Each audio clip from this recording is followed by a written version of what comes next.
Well, hello. I hope this is working. Testing, testing. Let's about chat here. Hello, how's everyone doing? I'm just gonna assume it's working and go for the best. It looks like I got audio. Looks like I got video. Don't know how good it sounds, but we'll find out. Y'all got fish and stuff? Yep. We all got fish and stuff. Oh, is it UFC night? I have no idea. I don't follow UFC. Audio, video good. I am specifically curious if we have audio cutting out. I'm pretty sure we will. I'm also kind of testing out this. The heck? As some of you may or may not know, my computer kind of fried last week. Took a couple days to get it back, but I got it back up today. So this is kind of a test / makeup stream. Probably go at least an hour or until something breaks. No cuts yet, so fixed. Hopefully. Oh my gosh. Apparently gotta turn off notifications. Can't you people see I'm live? Jeez. New system, no. Still the same old system. So basically what was happening, I was getting constant blue screen of deaths over and over and over on startup. It started happening like every 15 minutes. It would go into blue screen. Then it was like every 10 minutes and every 5 minutes, and to the point where it was just blue screening on startup. So prior to that, actually, it started with programs failing and having to restart programs if I was editing or editing, yeah, right, make a video. But I still do editing in Photoshop and stuff for other people and things like that. So it just progressively got worse, and till eventually, like I said, it was blue screening as soon as I would start it up. And I actually wiped and formatted the drives and went to reinstall Windows, and it blue screened on the install twice. It took 3 times of trying to install it before it made it all the way through. And kind of where we're at. I'm afraid to update any drivers. It's just like, I'm keeping it where it is right now. If this goes smooth, then I'll update drivers, but we'll see. Duke Nukem, hello. It cut out when you said no cuts. Yeah, it's gonna keep cutting out then. So I'm having a power supply issue with the motherboard,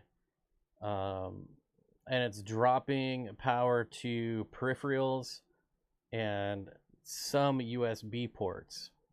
So like the IO ports, which is where my microphone is plugged into. So I've figured it out, that at least got it figured out. I don't know what I'm going to do to fix that part of it yet, outside of buying a new motherboard. And at that point, you might as well just buy a new computer, which is not in the cards right now. So try to get through it. But it sounds like it's already cutting out. So I'm going to have to come up with another plan, because I can't have audio keep cutting out, because that's really annoying. Did you remove all the frogs first? What? Sounds still cutting out, but not too annoying. So I could change to my headset, but I really don't want to wear a headset. I'm kind of curious if it would cut out on the headset, but I know for a fact that it's even at the front and rear IO panels are dropping power, which is kind of annoying. Testicles, say that 10 times. No.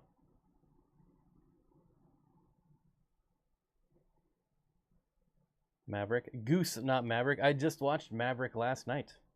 Such a good movie, I swear.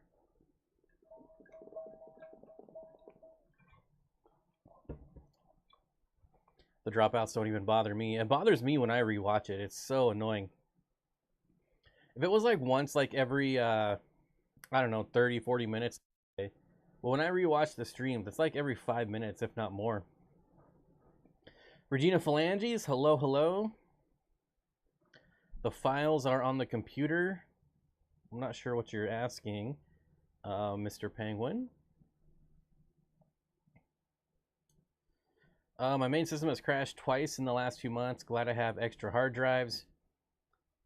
Yeah, so the nice thing about wiping Windows is that Windows, I have on my own dedicated SSD drive, and then all my programs are on another drive. So when I do wipe and reformat and all that stuff, I don't lose too much, which is nice.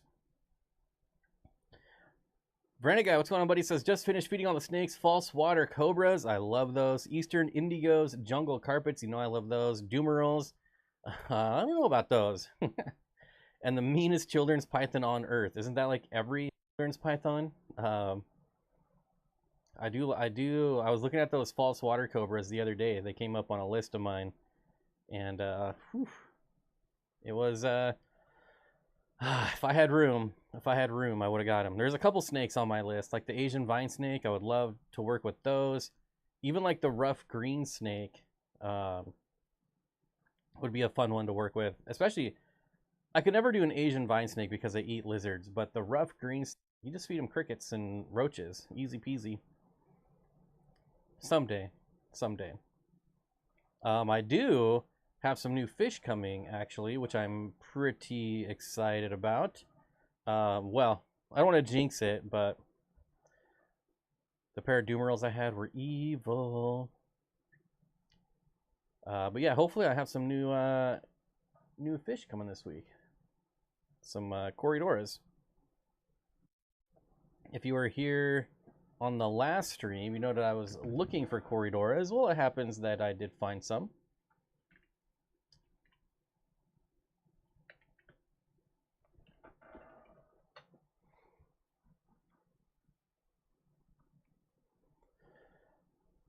The files are on the computer. Zoolander. I've never seen Zoolander. That would explain why I don't get the reference. I've never seen Zoolander. I do too. I got my Corridor Pygmaeus. Nice. Making you feel like it's Monday. My days are all screwed up. I'm like so out of wax.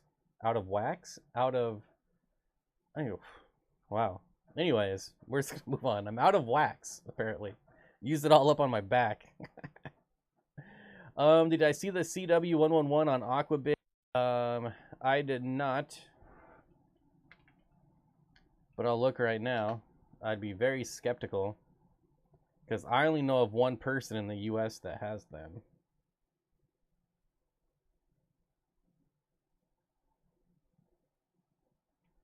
Let me head on over to Aquabit here.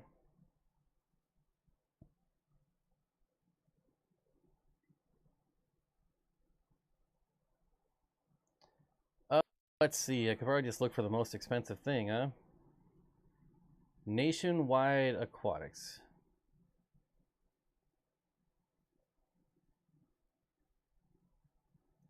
Yeah, I don't know about this. He's got 48 out of 50 reviews.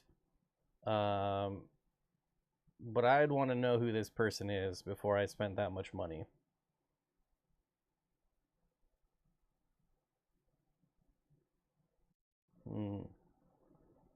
Skeptical. Although Illinois is kind of in the area. Do Corys eat their fry? Yes, they do. Yes, they do. Mr. Payne, I finally got my Bucephalandria Brownie Ghost. Brownie Ghost. You know, about 99% of all Bucephalandria looks the same to me. So, what Corridors did I get? I got my Corridoras Lortoensis. If you've been around for a couple years, you know I used to keep them about 5 years ago, so I'm pretty excited about that. And I got Aspidoras Rochei. I don't know how to pronounce it. Just make it up. But yep, just a couple. I think it's a Rochei. I don't know. I don't even know why I try. So those are the two I'm starting with. Of course, I also got my CW123 that I'll hopefully be spawning here pretty soon. Now I finally get to say, hey, you haven't seen Zoolander. I'm not a big Ben Stiller fan, so, and the movie just looks goofy. I don't know. It never interested me. I understand a lot of people love it though. My plants are looking good. Are you rooting the ones in the scary tree face looking container thingy? They are in a pot and rooted. Same with the pasta Xana, I think, philodendron pasta something. I just call it pasta philo. And the mug there, they're both rooted, doing well. But I don't really have any clippings.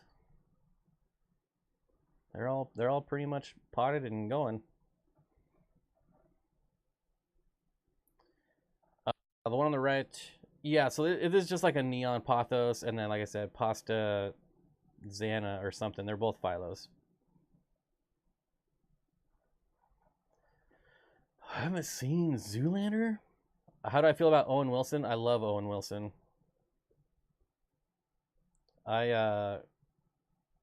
Behind Enemy Lines, I love that movie. I realize he's kind of known for comedies, but I think he did a really good job in Behind Enemy Lines, I feel.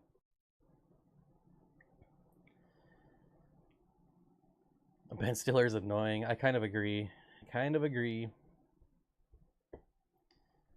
Although I will say Meet the Parents was pretty good. I did enjoy that one. But anyways, anyone have experience buying online from the wet spot in Oregon? I'm sure a lot of people do. And honestly, I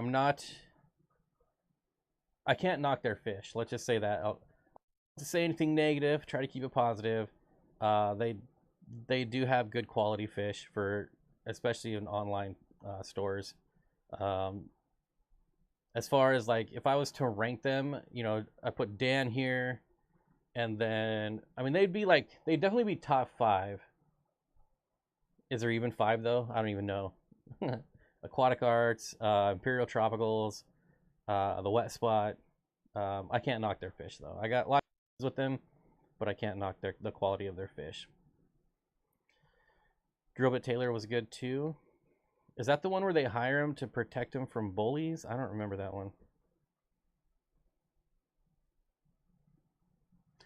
I was trying to find somebody to go with me last weekend to the wet spot, actually, because they had this is one of the reasons. Like this is exactly one of the reasons I have a problem.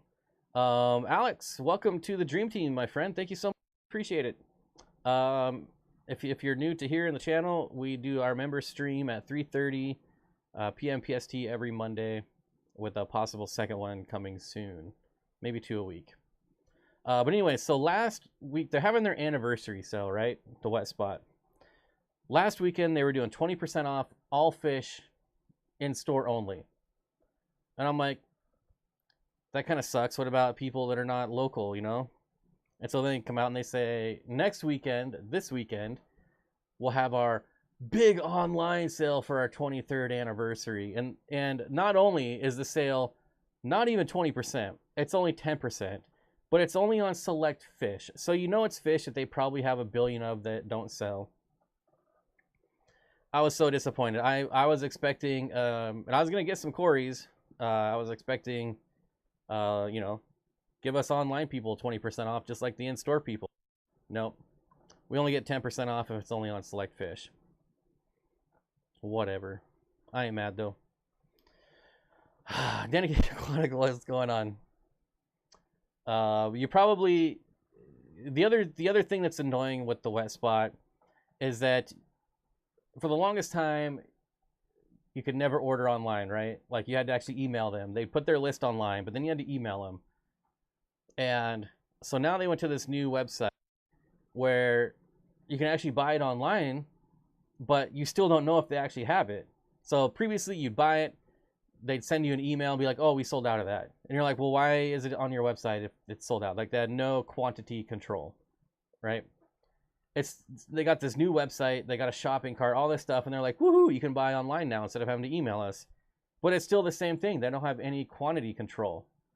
It's like they just put something in stock and sell and sell and sell it. And then when they get to a point where like, oh, we don't have any more fish to fill these bags, and they email you back and like, sorry, we're sold out. It's not that hard to put a quantity on your products. Come on. So yeah, just know that if you order from them, it's not like a guaranteed thing that they have it in stock. Like, You order from Dan's Fish, you order from Aquatic Arts, you order from Imperial Tropicals. You buy it online, you know they have it. It's not that way with the Wet Spot. I don't know, they're I don't know, they're anti-technology or something. I don't know. All right. Hello, I used to attend these live streams around 2 years ago, but I just got back into fish keeping. Awesome. Good to see you back, buddy. I don't recognize the name, but there's like 1,800 Alexes in the hobby. It's crazy. Probably the most common name. Anyone been to the Fish Crew in Fort Collins? Filming there next month? Never heard of it. Would I ever consider keeping aquatic salamanders? I have. Not axolotls. I would definitely never keep axolotls. Nothing against them. They're just, they don't interest me. Very fascinating animal, but their care requirements are not something that I want to deal with. But I have. Not fully aquatic, but I've kept the rough skin newts. I've kept tiger salamanders. I actually have tiger salamanders outside in my tub outside. And like a billion of them. It's crazy. And then what did I find the other day? A long-toed, yeah, a long-toed salamander just crawling, cruising across my grass. That was kind of interesting. I haven't seen one of those in like 20 years. But seriously keeping, I've kept firebelly newts like way back in the day, like in the 80s and 90s. The rough skin newt and the tiger salamanders. I would love like the Spanish rib newt. I think that would be a cool one. The red eft newt. I'd love to keep those someday. They're just not very, newts and salamanders in general just don't seem to be that popular. Which sometimes their care can be kind of more advanced. So I get it, but still. It'd be nice. It'd be nice. Back in the day, you could find salamanders and newts at like any local fish store you would go to. Not anymore. Well, and there's way more regulations now too, so.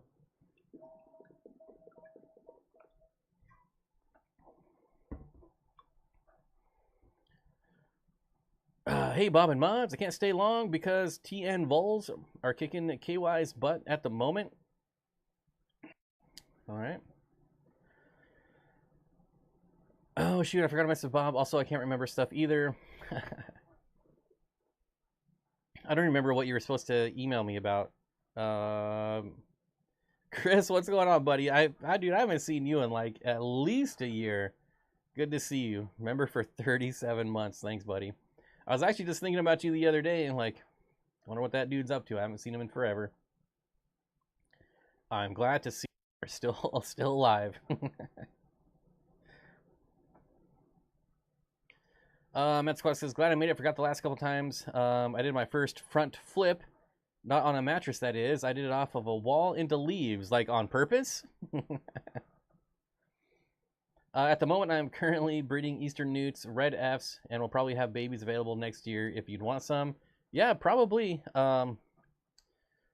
I do have some tentative plans to have a small reptile room. If everything goes as planned, I may end up with a fish room and a reptile room, which would be stellar. Holy smokes, EPS, you living the dream with a $20 super chat. Thank you so much. No comment. I like those. Makes it easy.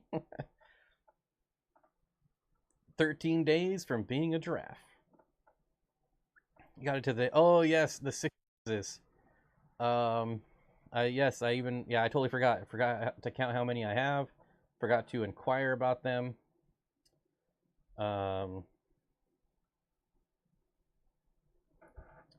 Maybe, all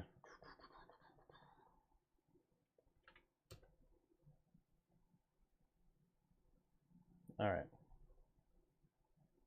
I got it up. I hope I remember. No promises though. Still requesting a message to remind me. I like to find a female bullfrog. I raised my male from a tadpole and he is super awesome. Oh man, I have a ton of them around here. They're still like tadpoles like this big, man. They're total chonkers just floating around. Obviously, I have no idea if they're male or female yet, but got a ton of them.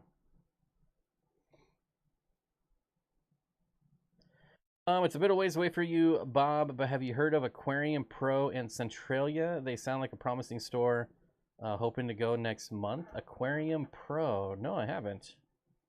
And I love Centralia, Chehalis area. Aquarium Pro Centralia.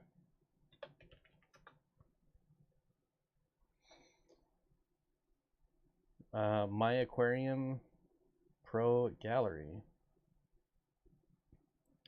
Well, they have a website, so they're ahead of a lot of new LFSs. Tropical Fish Store and Professional Aquarium Services. So retail and cleaning.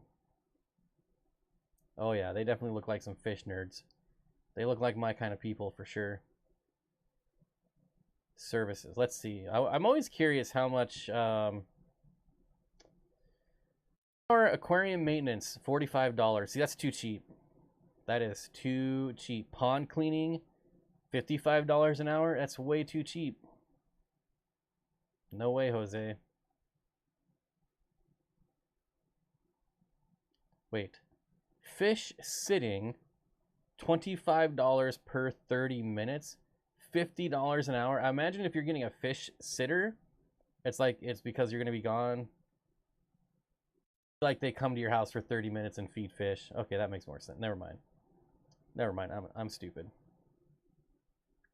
$45 an hour is so cheap. That's too cheap in my opinion. You figure like travel time, you're at like, what if it takes like a half hour to get there? Then you're at another hour. So really your $45 is for 2 hours. Making like what, $22.50, and then what, a couple gallons of gas, there's $10. So now you're down to like $17.50 an hour. I don't know, that's too cheap. Hey, if they can do my fish house in an hour, I will gladly pay $45. I mean, sure. I don't think so. That would require probably like 12 people at least. No, actually, you couldn't even do it faster with more people because you probably don't have enough hoses. Maybe what? You need like a hose in the front, get the hose in the back going, maybe a couple faucet pythons going. 4, maybe 5 people tops.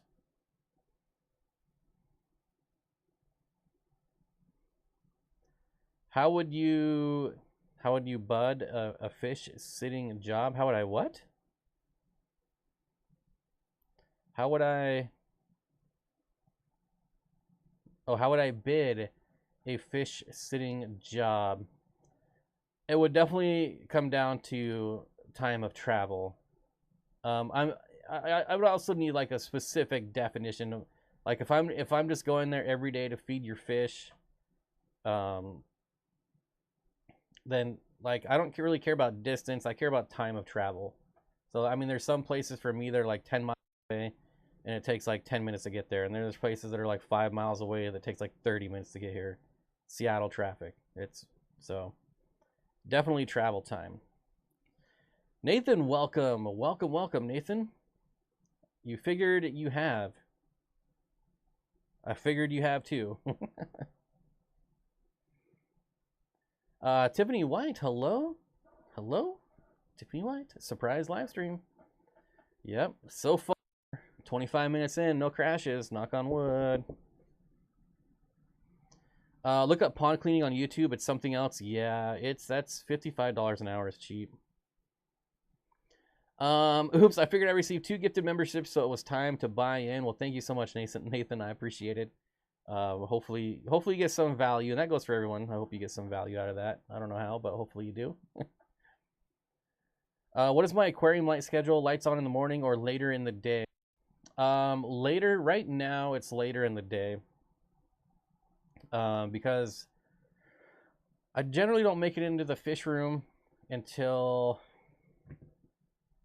oh my, it varies. Like, I don't have a general time, but it's definitely after like 12 o'clock. So, all my lights are staggered as well. So the first lights actually come on at 9, then the next set of lights come on at 12, and then all of the lights are on by 2, and then they start, like, the ones that come on at 9, they shut off at 7, and those are the overall room lights. It's not, so those aren't tank lights. Those are just the lights for the room, for like the plants, my house plants and things like that. So everything is on by 2 and everything is off by 10 usually. I was curious more on their stock offerings more than their services. Oh, I know, lady. That was just my own curiosity. I don't think they have their stock online. No, they don't.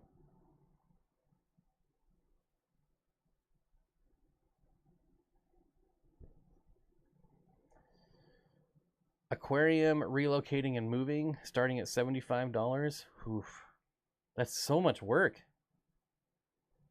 Like, it's also like you have to consider like the liability. How much is the liability worth to you? I don't know. Is it worth $25 to do to fish sit? Maybe one of their fish dies, you get blamed. Like, I don't know.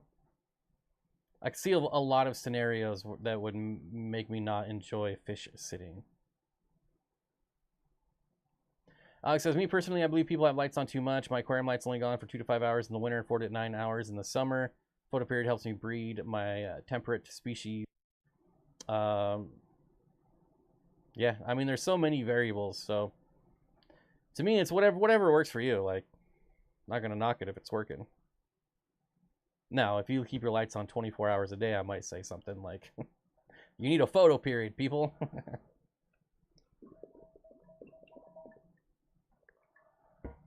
Moving tanks sound like a super stressful job. Yep. You cannot pay me enough to do aquarium maintenance. Well, there's definitely some areas, like the doctor's office or the dentist office, where they're not, you know, it's basically like, change out some water, make sure there's no algae on the glass, refill the auto feeder, and be on your way. You know, if you could do that for like $75 and get it in a contract like every other week, shit, it was like a doctor's, a dentist, I'd probably gouge them since they gouge me all the time. You're gonna guess that these fellows are young and have energy. Well, I think it's definitely worth a stop. Like, if I mean, I go to Oregon enough, like, I feel like I could probably just stop in. Let's see what their Instagram looks like here. Oh, yeah, see, this is they have a link on their home website here, on their home page for Instagram. You click on it and it doesn't even go to their Instagram. It goes to some random Instagram. Like, gotta get social media, people. Come on. So it's going to all their social media links are going to the company that set up their website. Imagine paying someone to set up your website and then them putting all their own links under your social links. I'm sure it's just like it's done by default, like their template.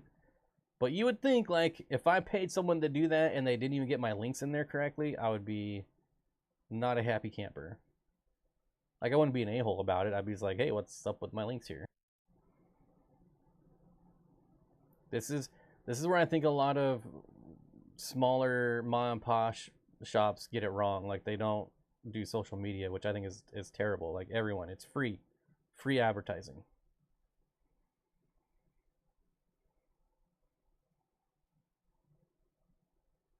The other thing I've learned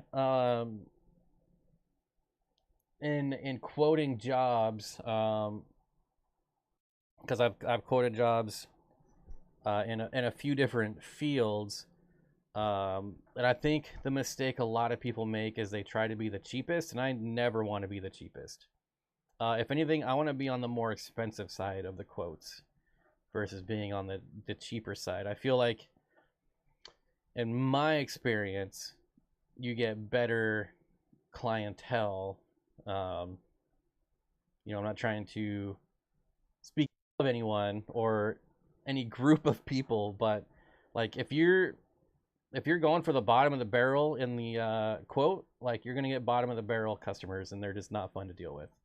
So I always quote high, and that way if they take it, hey, I'm gonna make decent money. If they don't, whatever, you know, no loss.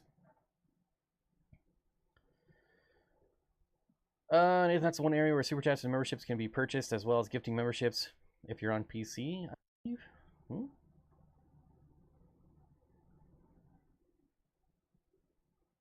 Matt Gray says, "Yep, I love submitting a high quote." Yep, and it's true for almost anything. Like I just got a quote from an electrician, and we were kind of talking about the same thing. Like he quotes high too because he doesn't want. You tend to end up with more like nitpicky type of people, in my experience, at least in this area, the Pacific Northwest. Of course, everyone's angry here all the time, anyways. But I don't know.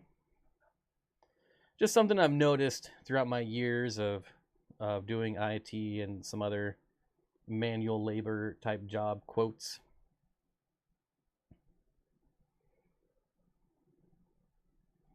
The people that pay you the least expect more than the person that pays all the money.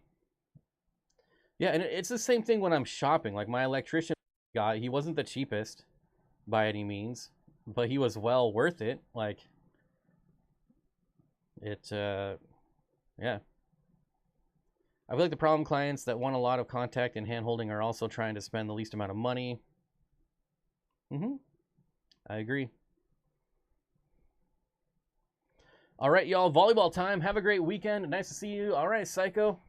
Have fun. Maybe they're all hopped up on Starbucks. I tell you, it's pretty common. It's a pretty well-known thing about the Seattle freeze. Like everyone here is just angry all the time. Why are they so mad? It's stunning there everywhere. Well, I think they used the excuse. I saw him using this excuse the other day of SAD, seasonal affectiveness disorder, or something like that. But we get lots of sun. I mean, we got like 4 days of heavy rain, and then it's been sunny, and it's really annoying because I want more rain. I don't know. That's what they like to say it on. They'll say it's like, oh, people in the Pacific Northwest have a lack of vitamin D and blah, blah, blah, blah, no sun. Like, get out of here. Oh, now everyone with seasonal affectiveness disorder is going to yell at me. Seattle produced some of the meanest rock musicians. Danny says, I have 6 fork-tailed rainbowfish, 3 males and 3 females. I've noticed lately one male is constantly chasing the other males. Should I be worried that they will hurt each other? They shouldn't hurt each other.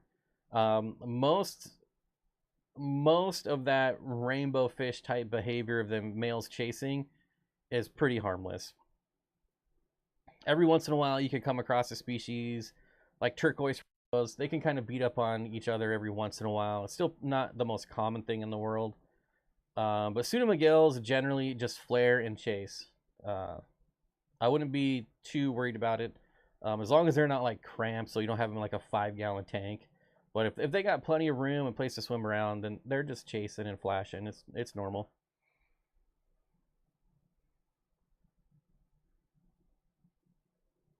But it's about where the sky, just like par ratings and tanks, Bob. You should get that. The sun is right over me. Like, what are you talking about?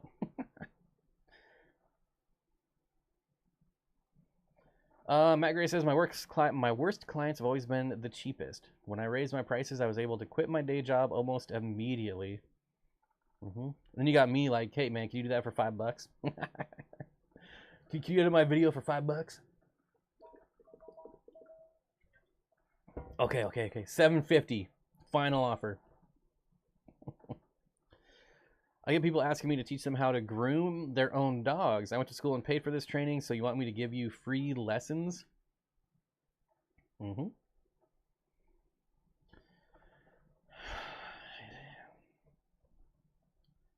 It is the world we live in. What did I have to find out? I just paid almost $400 last at ER vet for one of my fur babies. She's okay, but not out of the woods yet. Post-cancer in her puppy feeders and has to have a spay ASAP.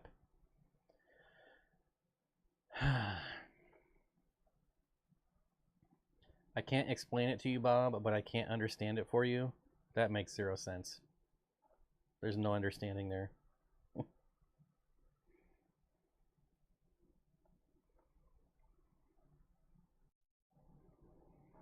Does anybody use the moisture meter in their houseplants? Are they worth it? I never have, Mr. Penguin, because I'm in a fish room, so I know, like, I know what my humidity is. Sure, not exactly, kind of the same as moisture, but not exactly. I can't explain it to you, Bob, but I can't understand it for you. See? Your sentences make sense. Goosenut Maverick says, as an electrician, I've learned similarly. Our company raised our rates by $20 an hour, and a lot of the BS went away. Funny how that works. The other worst thing to do is take on somebody else's work that was just... I've had to come into some IT jobs, and I'm just like, you paid this guy how much to do this? Like, oh, that's almost the worst scenario, going into fixing someone else's job. Especially when you're networking and nothing is labeled. Oof. That's like quadruple price, quadruple rates.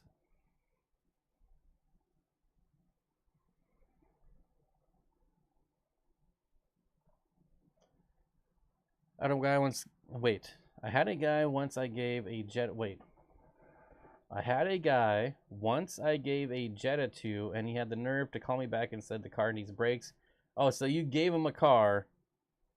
I wanted me to pay half of his brake bill. I told him to bring the car back, and I will donate it. That's crazy.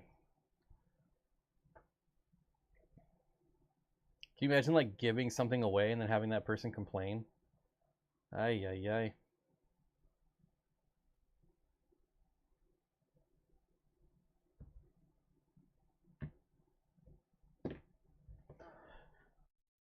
There was a lady at my last organization I worked for who wanted me to, and another coworker, to come to her house and install a full security system for her. Cable runs and everything, the whole nine, for free. That's amazing. When I worked for Comcast, I saw a lot of that. It was really bad. I mean, everyone hates cable providers anyway, so like you're already at a loss just for working there, but they could really, like, I would not be mean to the cable people because they can really screw you up for a long time. I know from experience. What's really funny is how many people's dogs bite them and then try to groom them, and the same dogs run into my shop and are complete sweeties. It's crazy to me that people don't know how to treat dogs. I don't. It's kind of hard to explain. Like, I get exactly what you're saying. These stories remind me of the one time I was giving away a children's book for free. The number of hate messages I got because I wouldn't deliver them or pay to ship them. Yep.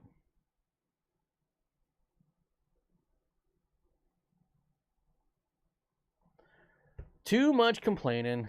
People are just too bored, I guess. I don't know. I couldn't imagine complaining about something like that.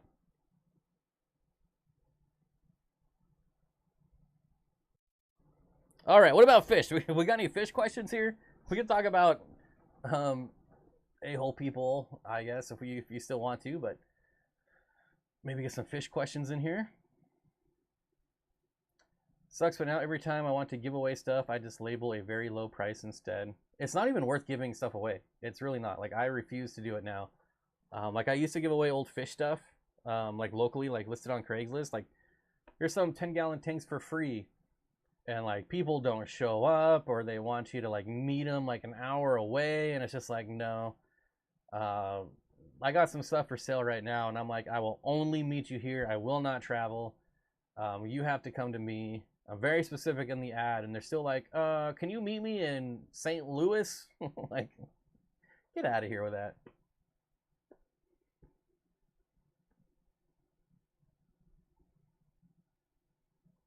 The same when you're breeding reptiles. I've been called a jerk for not giving away. Well, I assume that means jerk. I don't know. Giving a steep discount on my babies. Yeah, why would you?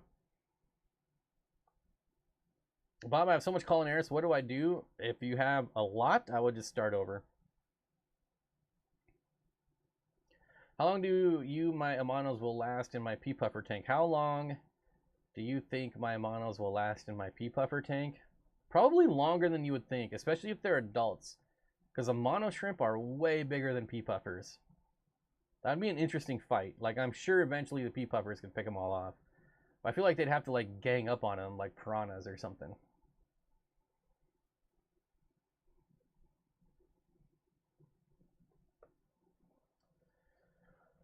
Wow.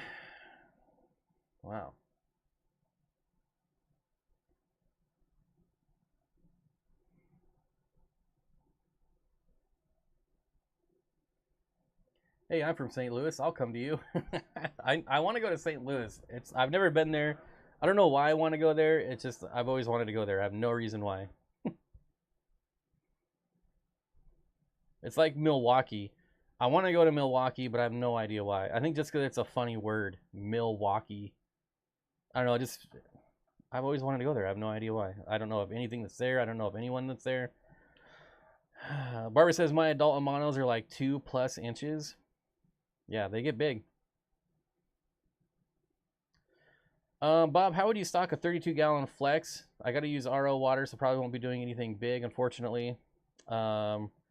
How I would stock a 32-gallon fluval flex? Well, I would empty it, take all the water out, take all the substrate out, and I would take it to the dump. And that's what I would do with a fluval flex. There, that's my idea for the fluval flex. I hate those tanks so much, you have no idea. Seriously though, I would do all nano species myself. I would definitely do shrimp, and I would try to find I don't know, like drape fin barbs would be pretty cool. You don't see drape fin barbs very often, and they're a really fun fish to watch, especially when they're spawning. But I would definitely plan it up and do small nano fish for sure. I've been thinking about rehoming some Ethostoma from a friend. I love them. Why do you think they're not more common? Ethostoma. Are those natives? Ethostoma.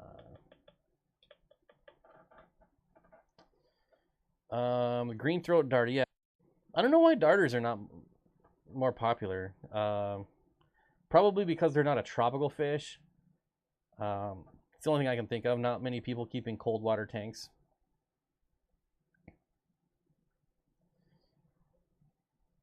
On the brighter side, I got 13 Pseudotropheus solosii coral red about a month ago, and now I have over a dozen fry swimming around. That's pretty awesome. Adam says I'm a little late, but I made it. Yes, yes, yes. You have a magic touch, the technique, and take the dog's energy into consideration when you groom them. Regina Phalanges, you are successful because you put the dog's needs first. Paul, what's going on, buddy? Good to see you. Matt Gray with the $10 super chat. Fish tuber love. Now I can afford to pay you $7.50 to edit one of my videos. I want a tank full of Odessa barbs. I feel like a 125 loaded with them and plants would look amazing. Don't Odessa barbs go after plants? Or am I thinking of something else? If you got like the super red ones from like Greg Sage, that would be pretty sweet though. Look pretty good. But honestly, like a tank full of any one fish, I think would look good. Like it doesn't even matter what the fish is. If you have a giant school of them, they're gonna look pretty sweet.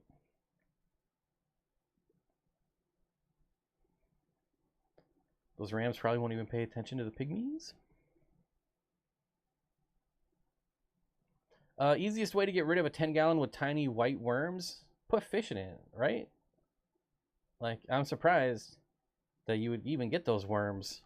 Just get some tetras, get some hatchetfish, rasboras. I mean, free food, right? Mr. Penguin says the LFS I got boost from had darter tetras. Has anybody kept those before? So darter tetras are making the rounds. I'm seeing them a lot lately. Same with hummingbird tetras, kind of the same thing. Really, the only thing I would watch out for is they are really small. So be very careful what you put in with them. They're also pretty timid, so you don't want to put them with like really fast or like really super active fish, especially when it comes to feeding time. So if you have like the hummingbird or the darter tetra, and then you put them in with like a smaller danio, and the danios are going to go nuts, your tetras will never get food. Eric Wyrock, what's going on, buddy? Just stopping by to say hi. Thanks, I appreciate it. I'm gonna assume a Phoenix Fish says I've had Odessa barbs in a heavily planted tank and they didn't bother plants. I must be what am I thinking about then? I forget. I did have some barbs and they just destroyed my plants. Clearly it was something else. The Brycons have grown 3 inches already since Fishtoberfest. You better get a tank ready. You better just buy an outdoor above ground pool. Like, that's what you're gonna need. Dolbeck Aqua Designs, thanks for stopping by. I appreciate it. Have a good night. Alex says it right, Mr. Penguin. If I remember correctly, darter tetras are super shy and sometimes only eat live. I have seen lots of success with prepared food, but they are definitely super shy. They're good to pair with smaller Corydoras. So like your pygmies or your Habrosis, Astatus, some species of Aspidorus. I mean, really all the Aspidorus are pretty small, but...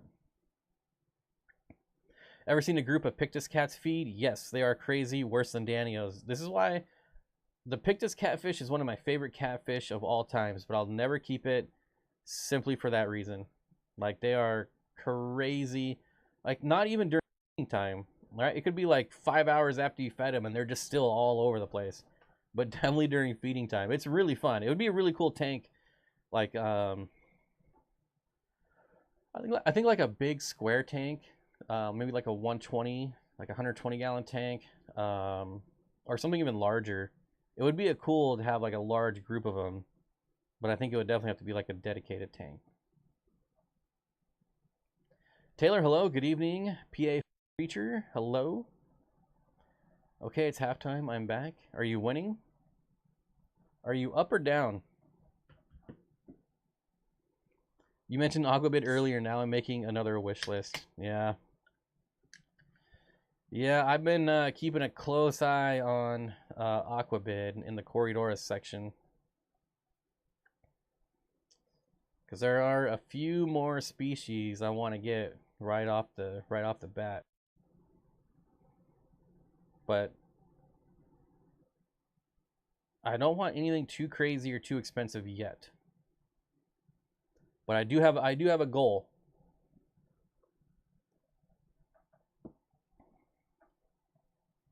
I have a Corydoras goal for next year, and that goal is to I want to breed 24 species of Corydoras.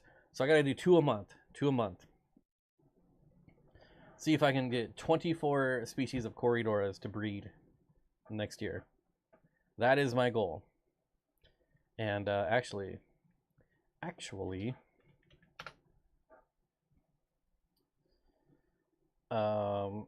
since somebody didn't remind me, Zen Ginger, gotta pin that link. Gotta get that link up there.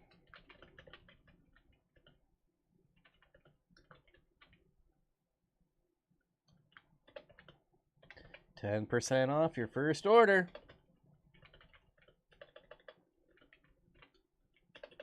Oops, I cannot type today. Does that look like English? For the best fish, try Dance Fish. 10% off your first order. There you go. And pin.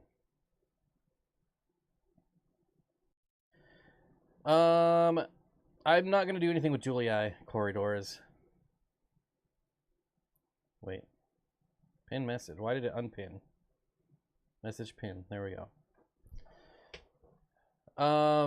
No. Juliis are one of the ones I'm going to avoid. Just because of all the misidentifications. I don't want to get involved with that. 3 leftover. Wait, my polka dot pictus are in with my barbs and my styrbys and my 130. 130, that's a fun size. Is that the 7-foot tank? That's a nice one. I've got so accustomed to you doing it before I get there in the member stream, and it's not Monday. My brain is off. Picked up 6 honey gourami and 4 coolie loaches for the 33 long today. Kevin, that sounds pretty awesome. I do love myself some honey gourami, and coolie loaches is still something that I want to do like 100 of someday. Blue Water Jim says, I'm overrun with pandas and paleotis. You can have as many as you want. So I have bred paleotis, so I can't do that one. Can't do that one. PF Fish Preacher says, can pistos be mixed together? Yes, they can. Can they crossbreed? Yes, they can. So keep that in mind. But if you're not planning on breeding, or you know, if they do crossbreed and you get babies, if you're not selling them, or you know, at least being honest when you're getting rid of them, like they could be mixed. Not really an issue. Now you could mix, you could just do males only. It's a little harder to find males only. I know a lot of shops sell them in pairs specifically so they don't end up with all females, but you could do like an all male Episto tank. That would work. The other thing you got to look out for is each of them will need their like own hide / territory.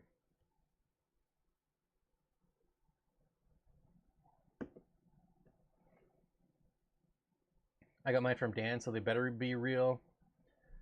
Yeah. I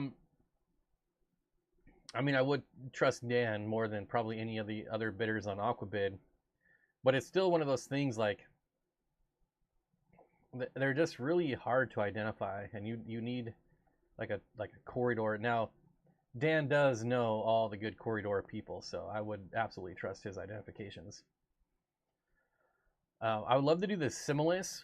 I do want to find some Similis corridors, or the Violet Cory is their common name. The Concolor Cories I want to breed. I already have a group of Styrbys that I'll breed. Oh yeah, I forgot. No carbonated drinks when I'm streaming. Whoops. I'll probably still keep drinking that though.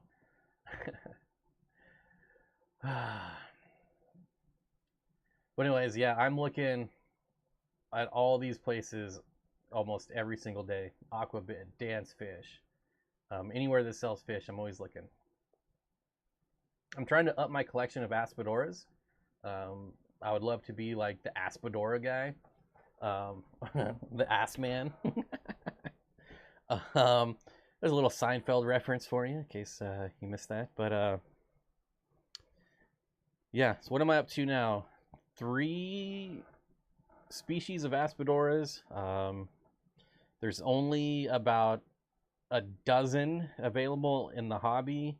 And I think there's 30-ish species around there, like 3 dozen-ish described species, if I remember correctly, which I probably don't, but I think that's about right.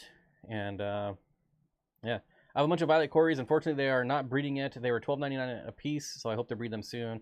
That's kind of like where I want to be at, right? I don't want to get into the $50, $60 Cories yet, but like all the $4 Cories, I've had and bred those.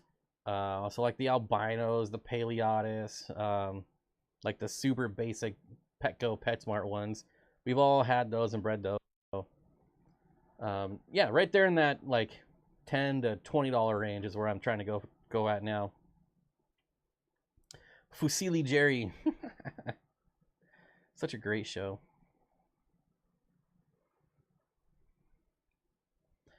Kevin says I have some Epistogramma EU Notice Fry. I'm sure I'm butchering that name. That's one you don't see every day. I'm gonna have to Google that one. Maybe. I still got my small group of pineapples, Epistos, but I haven't. Oh yeah, this is a pretty cool one. I've never seen this one in real life, but they're all in a 125 spread all out. They could have bred in there by now. I would have no way of knowing. It's just there's way too much stuff going on in there.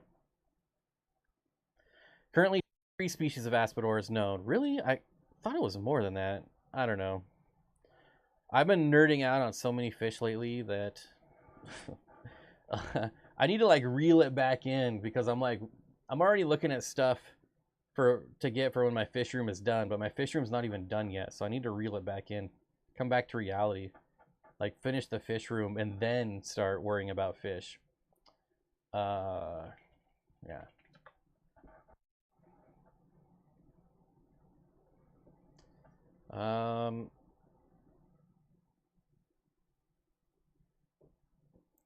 Pretty cool Episto, I agree.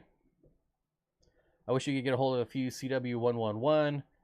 Yeah, well, luckily I know who has them now, so at least that's a start. After about 5 years, the gold dojo loaches in the pond are about a foot long and bright white in color. They handle these California winters without any problems. Yeah, California's probably not too rough on them at all.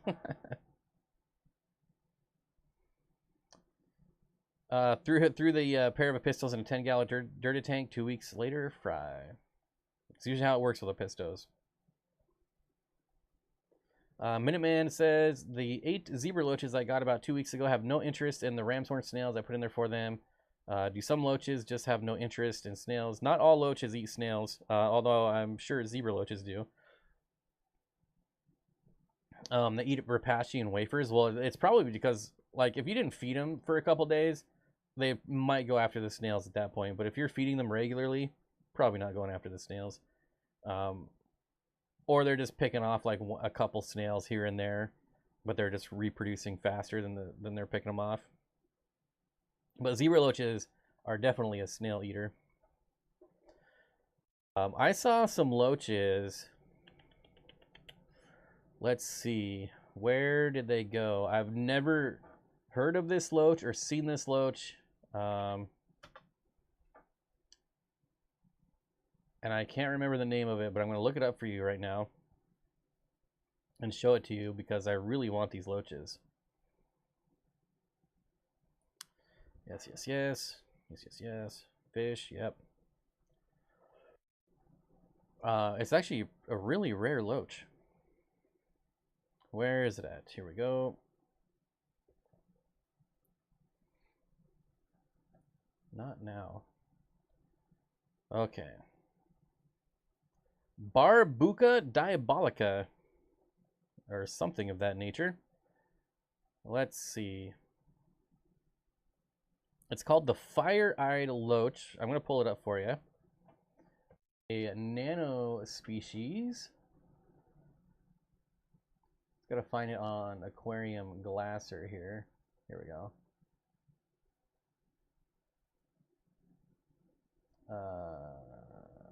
Sure.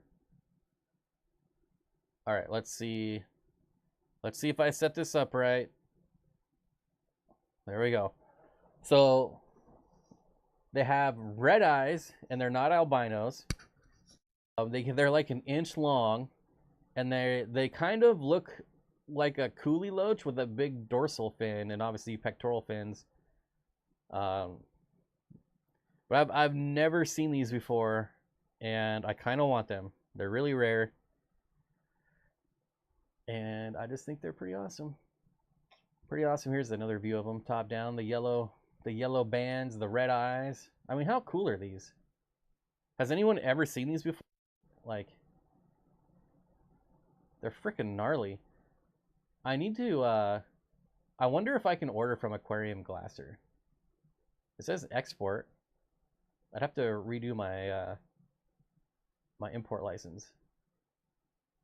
But what a cool fish. This is actually just a really cool shot. Blue Water Jimsha says the yo-yo loaches annihilated my snails. Yeah.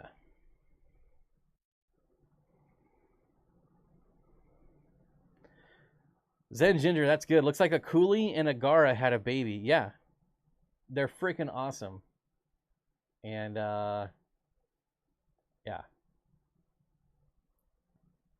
If we were like at another time, I would probably buy them. Spendy little suckers too. Especially because you got to buy 20. I got to buy 25 minimum order.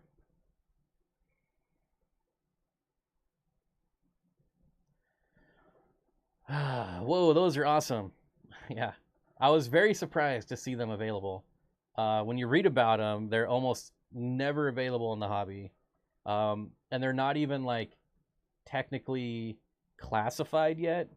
So they have a scientific name, but they think there's like 5 or 6 different species that get exported under that same name, and they're just not popular or well, yeah, popular enough to actually have gone through all the scientific process to separate them out. But pretty neat, pretty neat. Maybe I need yo-yo loaches. I bought a few assassin snails to help control the bladder snails, which they did. Now the assassin snails are taking over hundreds of them. It makes sense. Like, you can't buy snails to get rid of your snail problem, right? That just seems pretty counterproductive to me.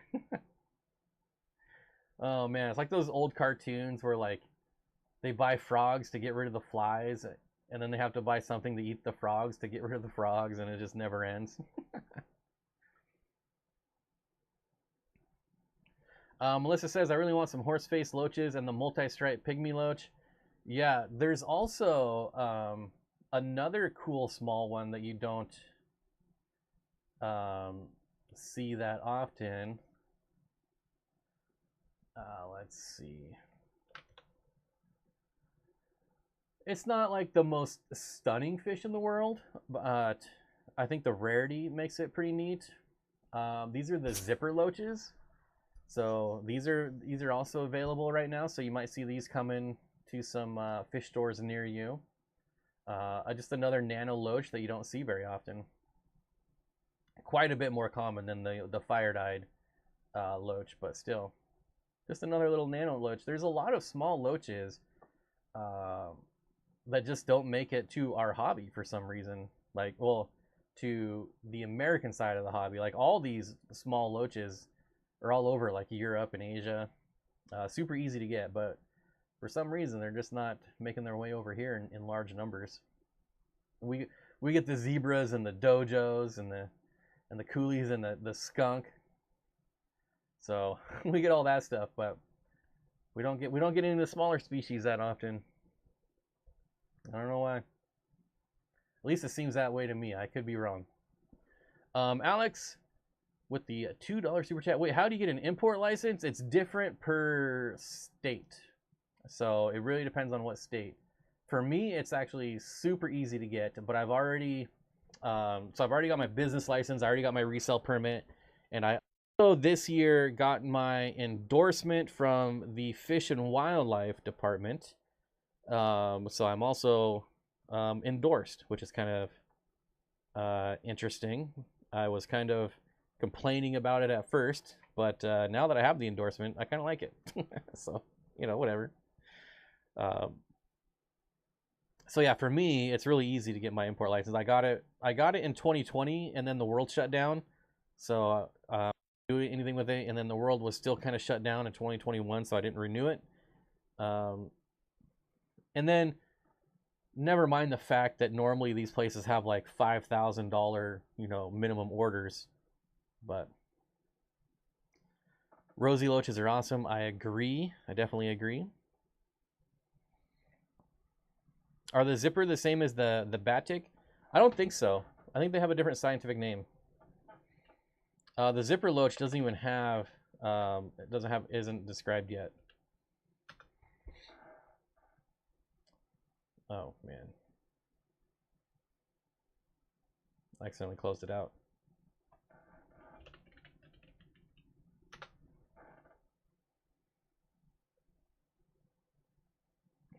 Yeah, it's a different species. So that's a Mesonoma whatever, and the zipper is a Nomachiolius or something. So yeah, they are different.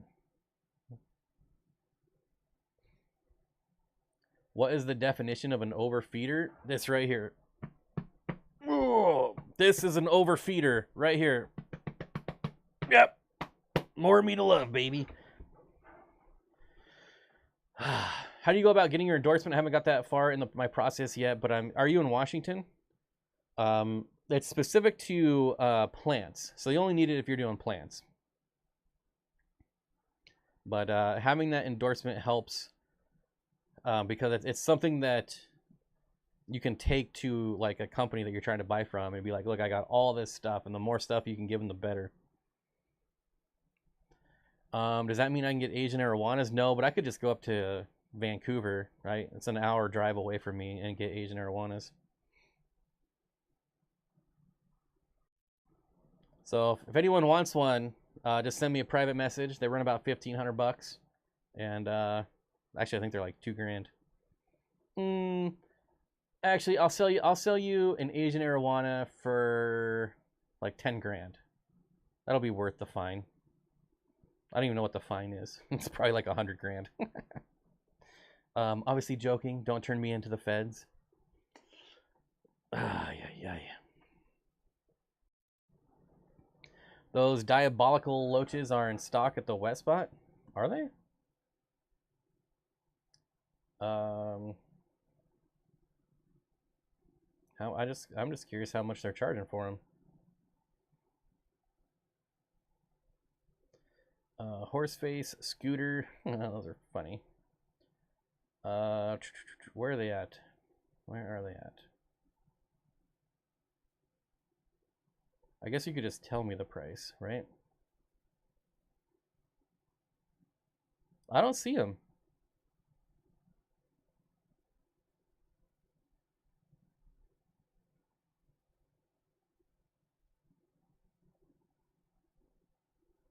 Oh, right there. Wow, they're only $10? That's crazy. That's a really good price. Like, wow.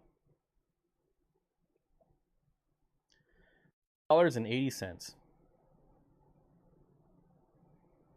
That's weird they have a different scientific genius. Oh no, I'm still on the other loach. Never mind. If I had to choose between a hang-on back filter or a sponge filter, what would you choose? Sponge for an average 20 long with some ember tetras and apistos. Actually, if it was like, if it was decently planted, I would go with probably hang-on back, to be honest, just for the water flow for the plants. Sponge filters are nice. Honestly, I would probably do both. In my area, I would do both just because I have power outages all the time. So the sponge filters would be nice for the power outages. But I love the flow. I love flow for planted tanks, which I don't think you get good water flow out of sponge filters.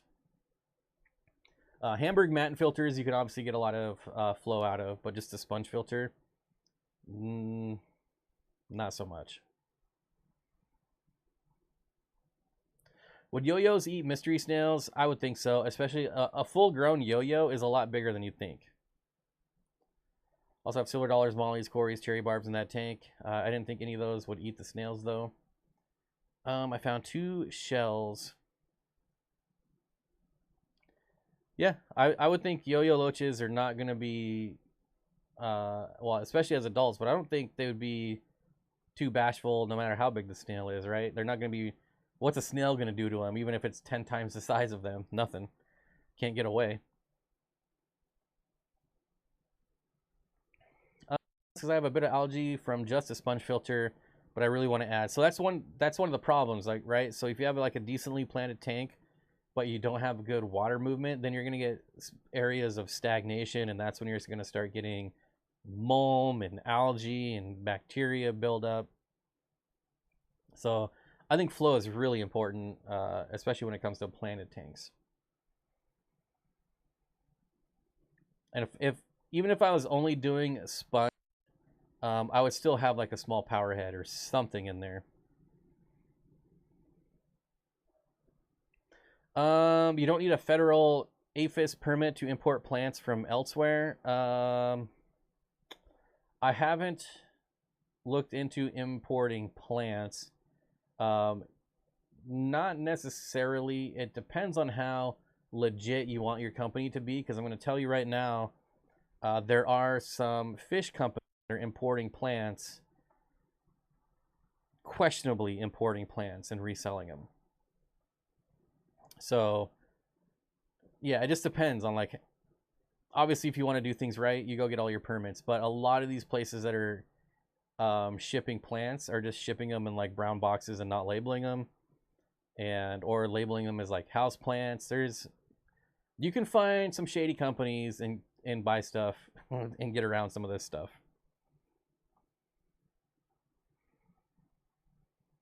Exactly, Bob. You answered my question. All right. Does that mean you can get an Asian arowana? Not legally, but I could get one. Like, they sell them an hour away from me. You just got to make it across the border, and you know, don't act suspicious, and you won't get searched. You know, you got to play the odds. They can't search everyone going across the border. So, and what's the worst that happens? Like, you think a border agent is gonna know the difference between an Asian arowana and like a silver arowana? Maybe, sure, they might be able to Google it, but just tell them it's a Giardini, right? A little Asian arowana you could pass off as a Giardini easily. You think they're gonna count like all the scales and be like, ooh, this one's 5 scales short, it's definitely an Asian, it's not a Giardini? They don't know. Come on.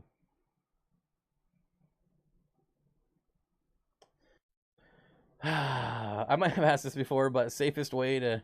I'm not condoning illegal activity. I'm just pointing out the obvious here. Safest way to treat Blackbeard, if it's not a lot, hydrogen peroxide. Just spot treat it with hydrogen peroxide. If it is a lot, then you can try using like liquid carbon, which hasn't been the most reliable way for me to treat algae. And honestly, even if it was a lot, I would still, personally, I would probably still spot treat with hydrogen peroxide. Keeping algae under control in a pea puffer tank is just as hard as I thought it would be. I just have a monos and some Malaysian trumpet snails that hide in the substrate. Just, well, one, what kind of algae? Like, if you're getting lots of like hair and string algae, I would just cut back the lighting. They don't know. Come on. They don't know. It could be like, it's a goldfish. What are you talking about? It's a new silver goldfish. I just bought one of those massive sponge filters with 2 PVC pipes that deliver the air to it from Swiss Tropicals for a 75-gallon. It's like a matin filter.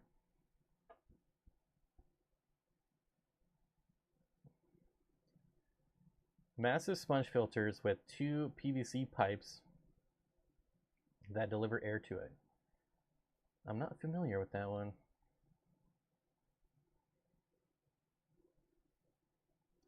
I know that for the U.S. salamander hobby, people would import endangered mole salamanders from Mexico as just aquatic tiger salamander. Oh yeah, that happens all the time. Heck, even one of the wholesalers here gets like snakeheads and stuff every once in a while.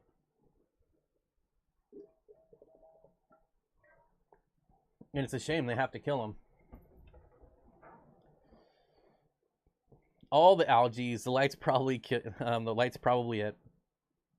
Yeah, if it's a new tank, you know, if I just set up a tank, I don't even begin to troubleshoot until like the 6-month mark. Like, if I still have algae at 6 months, then it's time to troubleshoot. But yeah, those first couple of months, you can go through like every type of algae there is before things finally settle in.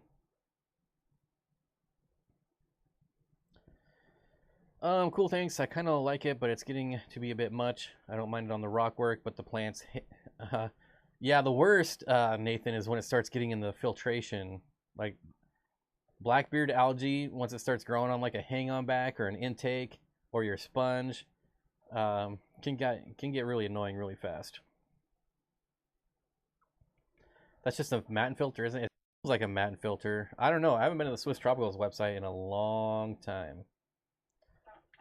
Swiss Tropicals. Let's see if I can find this thing. Let's see. Is it the jet lifter? These are just their matin filters, right? Filtration? Yeah, I thought Swiss Tropical was all about the matin filters. Tower block filter? What is this? Oh, this is what you're talking about. The tower block filter. Probably. That's interesting. I kind of dig it, but you're basically just taking a sponge filter and putting a 90-degree elbow on it, right?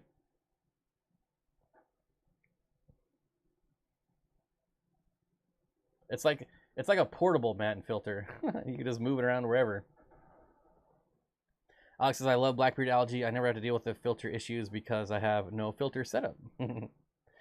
Of all the algae, blackbeard is not one that I'm worried about. Like if I get a little bit of it, that's fine. I think it's really easy to get Blackbeard under control. Captain Blackbeard.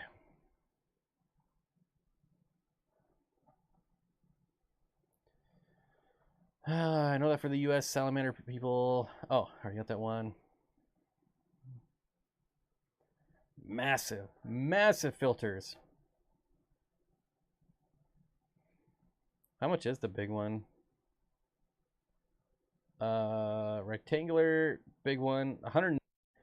See, that's like $119 for a 12-inch sponge filter.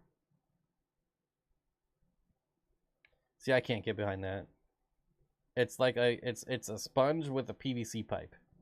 Like, how is that $120? Maybe I'm missing something. Not trying to knock him. Maybe I'm missing something. But it looks literally like a block of foam with a PVC pipe coming out of it. That's like $10 in materials. I don't know. Blue Water Jim, holy smokes, with a $20 super chat. What do you think about fluidized bed filters? I think they're fun to look at. I've been thinking about one for a while, but I keep going back and forth on them. All my tanks are fully planted, if that makes any difference. I think the fluidized bed filters are really good for heavily overstocked tanks. I don't know that it'd be worth it. Like, heavily planted, you're probably not overstocked. Yeah, that's the only thing I can think of, like fluidized bed filter. Like, where does it shine? It shines.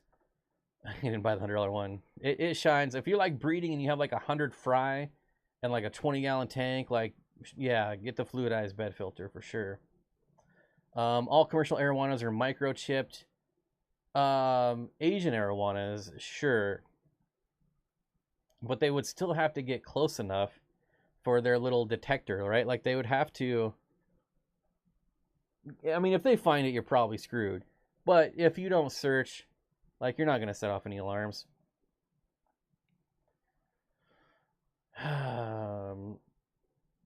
But I don't know that all commercial arowanas are microchipped. Maybe all commercial Asian arowanas, but they're not microchipping silver arowanas. That'd be ridiculous.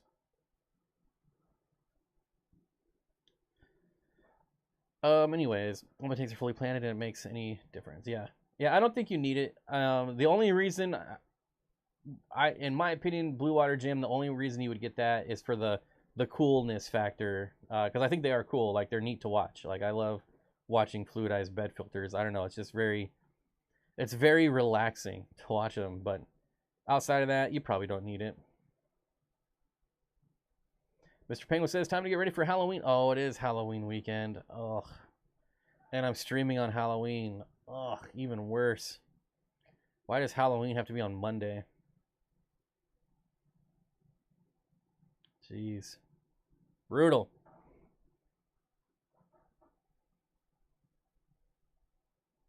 All great news. Now I have something to do in the tank. Nice. Carlos wants to know my thoughts on threadfin rainbows with Congo tetras. Would it work? If you had enough Congo tetras, I think it probably would. But you'd also need, like, you would need a place for like the Congo tetras to school around and for like the threadfin rainbows to hang around, because threadfin rainbows don't school. They definitely shoal around in groups, but they're going to hang out in the plants for the most part, where your Congo tetras are going to be in open water swimming around. So you could probably get that to work. Amy says, I'm excited about it. We're all wearing costumes. Are you, you're going to wear costumes to my stream? What are you dressing up as?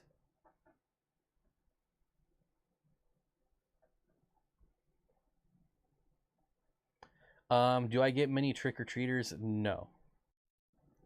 I don't get any. Still haven't carved the pumpkins we bought 2 weeks ago. Can't carve till a day or two before, as the Southwest Florida heat will melt them. Yeah, I don't get anybody on my property.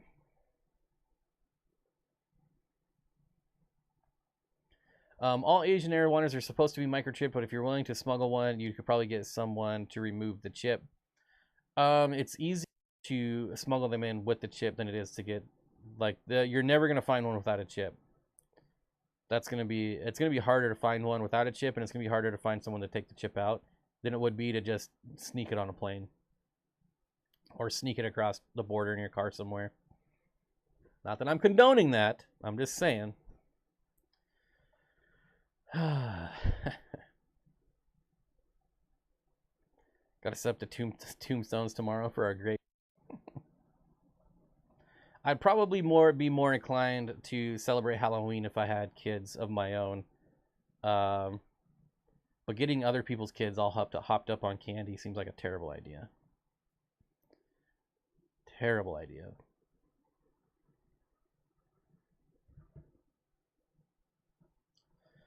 Let's see.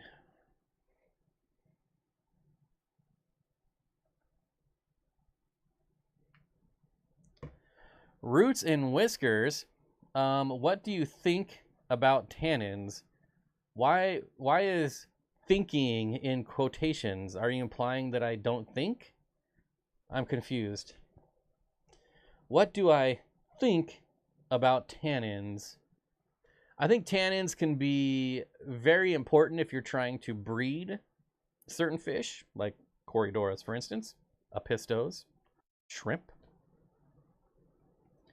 I don't know. I still don't know why I'm thinking about tannins, but I think tannins are can be beneficial to an aquarium.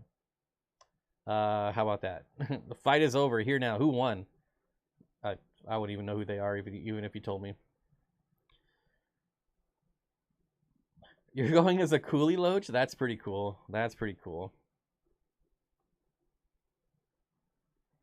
Honestly, I feel like it would be pretty easy to smuggle fish, amphibian eggs on a plane, though I don't condone it. Yeah. Spoken like a man without kids. It's best to get other people's kids all jacked up on sugar. I don't know. I feel like you get some of these kids all jacked up on sugar, and then they just cause trouble. Like, they're just running around the neighborhood in all kinds of mischief. And I know, because I was one of those kids. Basically, Bob is saying he won't bring one back for you, but he will bail you out. Oh, man. Danican Aquatics is going on, Bob. I load these kids that come here for Halloween. It's called paybacks. I mean, I guess if you want to get on the good side of kids, like if you're trying to bribe them, maybe. I don't know. I've never been big into Halloween, like even as a kid. I was just like, I think the last time I went trick-or-treating was like 12 or 13 years old, and I didn't even dress up. So, it's like, I don't know. Arnold Allen Calvin blew out his knee. See, yeah, I don't even know who those people are. Fishy Biz Aquatics, what's going on, buddy?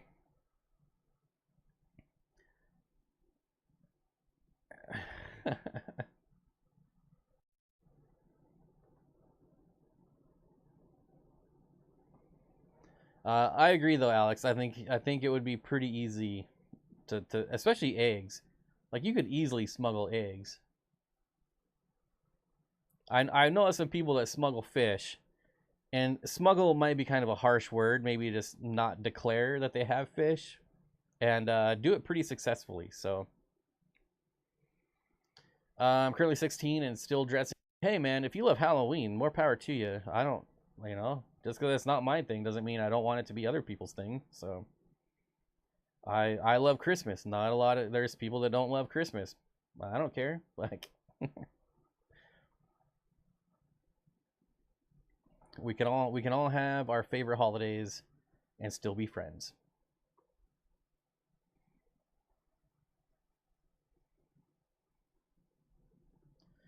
Can't wait to say that I don't have to see political ads all over YouTube. Don't you still have like 2 more weeks of political ads? Why are you getting ads on YouTube anyways? Get premium, buddy. You still got like 2 weeks. 2 weeks. I think the elections are over on the 8th. So you still got 2 weeks of political ads there, my friend. You could just pay for premium though. Is that an int? It could be.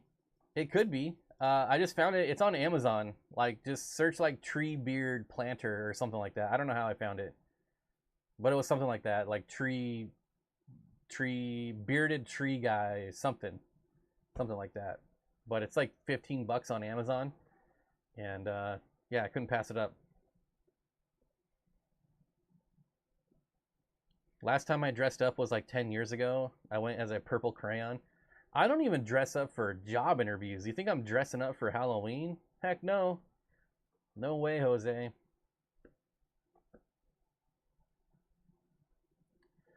If you ever heard of Underground Reptiles, I have. I actually do like the owner. I think he's a pretty decent dude. They have openly admitted to smuggling their fire salamanders from Europe. I don't know if they've like I think if they openly admitted it, they probably would have got busted by now. But they probably maybe like hint at it. I don't know. They don't really have much in the way of salamanders or newts anymore. They used to always have the red F newts. Not so much anymore. Like I could just go to New York and collect them myself. How do they go about microchips for fish? How big are the fry when it is done?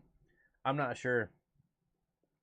I know I've seen some Asian arowanas in about the 5-inch range that are microchipped, but I don't know.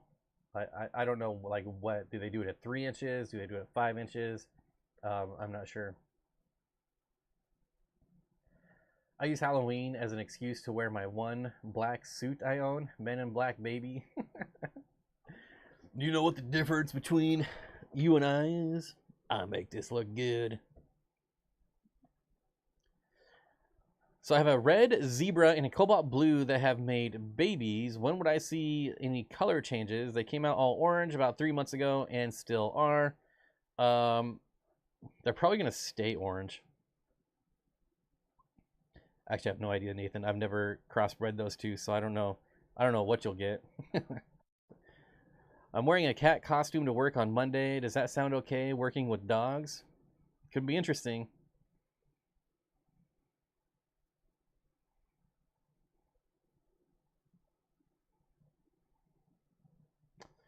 Bob, if you're willing to collect salamanders, I will pay top dollar. It's illegal for me to collect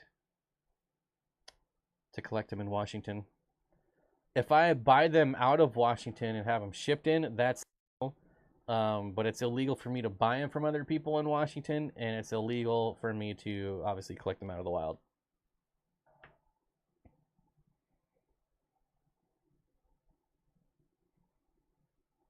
Blue Water Jim says, I just want to say I've ordered from Underground Reptiles, and I've always been extremely happy with their service.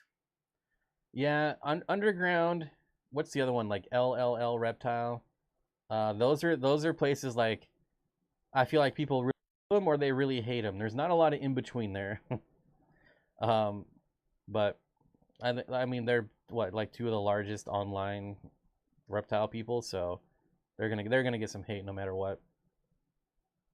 I mean, maybe it's deserved, maybe it's not. I have no idea. You'll have their attention for sure. Yeah. Going to the to groom my dogs dressed as a cat. Interesting.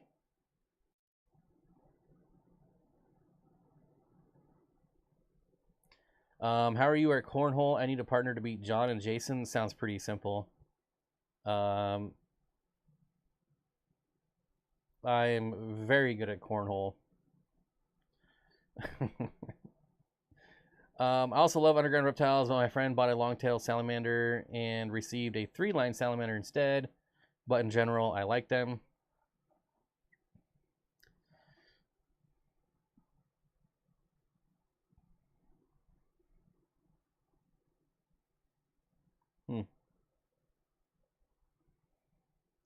Wear a blue shirt and red pants and say you're dressed as a cardinal tetra. I don't even think I own red pants. Why would I have red pants? Cornhole is one of those games I suck at but will always love. It's a pretty easy game though, at least. Like, it's not hard to get it on the platform. It might be a little harder to get it in the hole, but at least getting it on the platform is not that hard.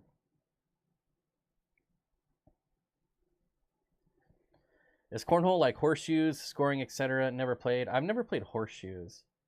Horseshoes was really big, like in the 70s and 80s. I remember going like to old family gatherings, and they're always playing horseshoes. But I never played myself, so I'm not sure how the scoring works there. John and Lisa and Jason have been unbeatable. Well, you can't have teams of 3. I'm super good, but kept getting amateurs. We'll have to see how Aquashella plays out this year. See if I go to any next year. I could see John and Jason being very formidable adversaries, though.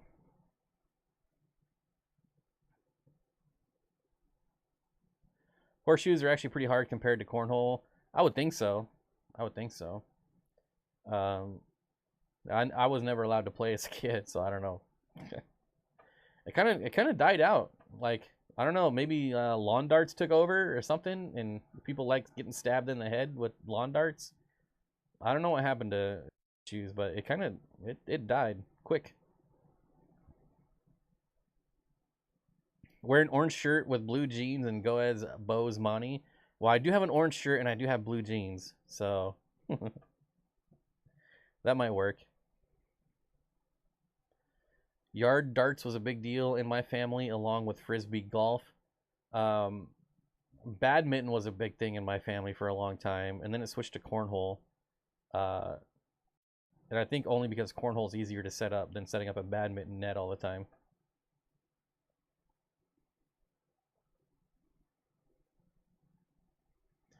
John and Lisa. Lisa is amazing. Hole-in-ones. Crazy good. Horseshoes is still big in the Midwest. Coolie Loach, and then you could just hide all night. Go as a Pleco.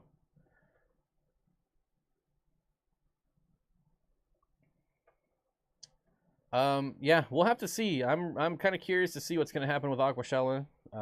When and where and if. Because I don't think anything's been announced yet, right? I know I bugged Rob the other day, and well, it's been a couple weeks now, but he was like, nothing's been announced. And if you can still buy tickets for the 2022 Orlando show, so yeah, I don't know who's in charge of their website, but they're doing a terrible job. Let me see. So it was in Orlando, right? Yeah. Aquashella Orlando, February 26th and 27th, 2022. Book your room now. Tickets. It probably won't let you buy tickets. Let's see. Okay, so at least it doesn't let you buy them. But the fact that it's still there and still, like, we're basically in November. And you're telling me that between now and February, you haven't had a chance to update your website?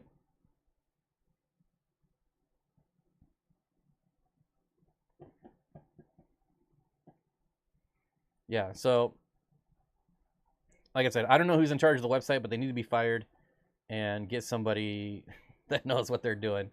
The other thing I don't like about it is when you click on creators, I know for like the Dallas one that I went to, like they had Serpa Design on there that he was going. They had, oh shoot, what's his name? Oh my gosh. Aqua Pros. Good lord. Aqua Pros was on there and listed as going, and obviously neither of them went. So it's like, really, I mean, who's ever in charge of the website? Get it together, man. It's not that hard.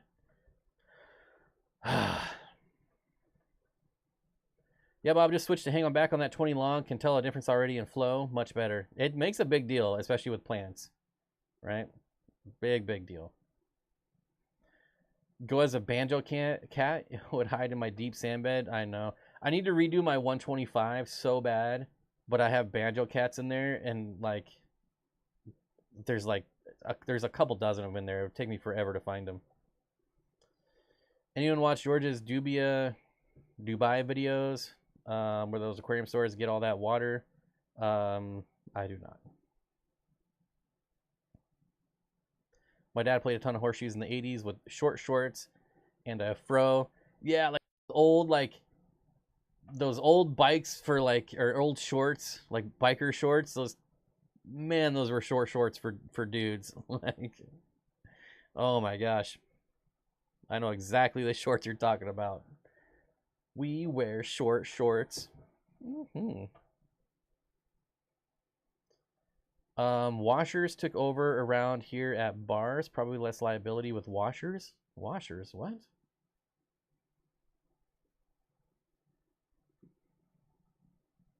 I'm confused. I'm confused.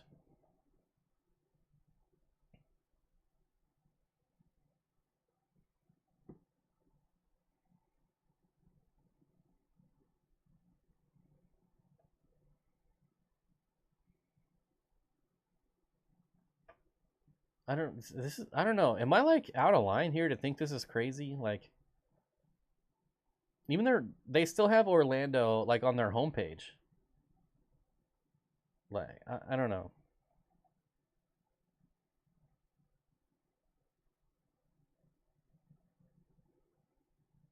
Somebody's got to agree with me, right? Like, just one person say you agree with me that that's kind of crazy. Like, I need some validation here.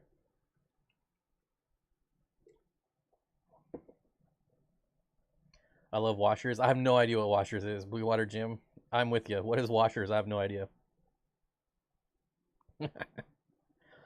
Must be a Texas thing. I don't know.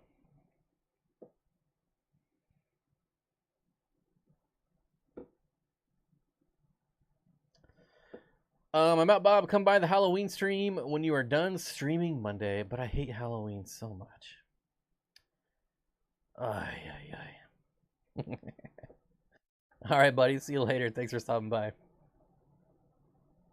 No, it's weird. They should have fixed it by now. Like, right? One of my clients for the last 19 years is Jimmy Connors. He still looks good in short shorts. Jimmy Connors. Who is that? Jimmy Connors. I know Chuck Connors. Right? How could you ever forget about Chuck Connors?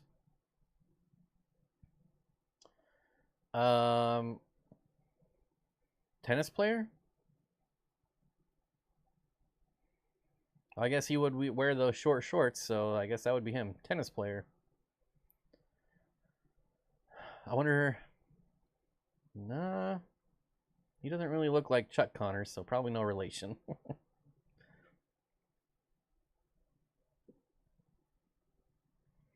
New Local Austin says the website for Aquashella is a big weak point. I agree. Thank you. Like, it's something that's so easy too. Like, it would take like 5 minutes to go on there and take the dates off for 2022 and just put TBD. Like, seriously, it would take like 2 seconds. It should not have links to book hotel rooms for last year. I don't know. Who's in charge of this website? Maybe we need to find out who's in charge. It'll be fun later, homie. Later, buddy.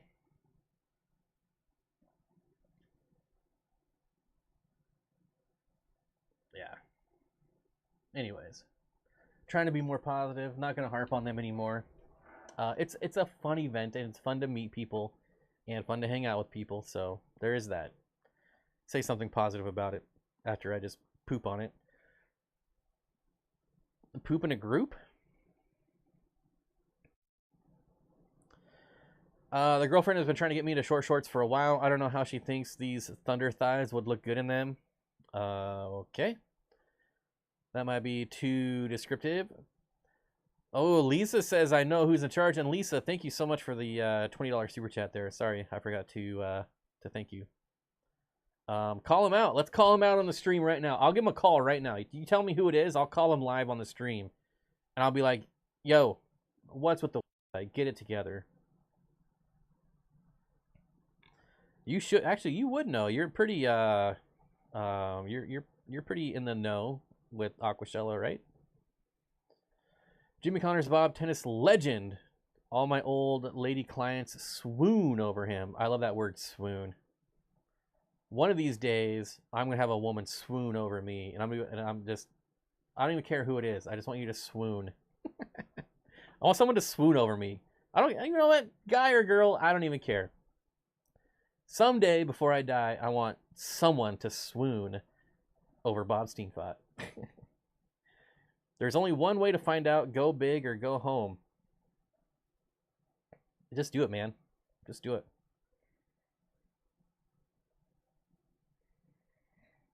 Okay. At least I got it. Send me a message on my phone of who's in charge of the website. And then I'll give them a call on the live stream. And then they won't know it's you because it won't be in the public chat. All right, I'm waiting. Tell me who it is.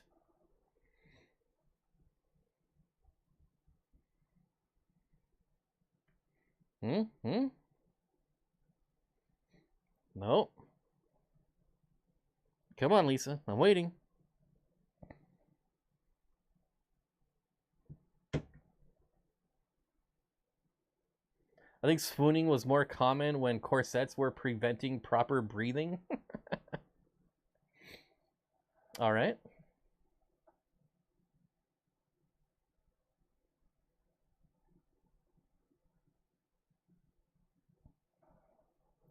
Swoon. That's such a good word. Swoon.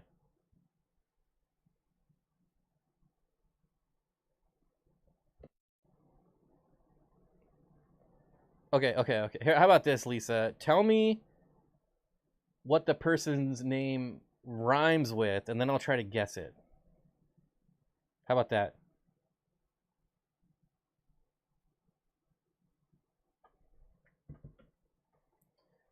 I think swooning, yeah. I don't know. I've never swooned when I wore my corset, so I can't confirm. I can't confirm that.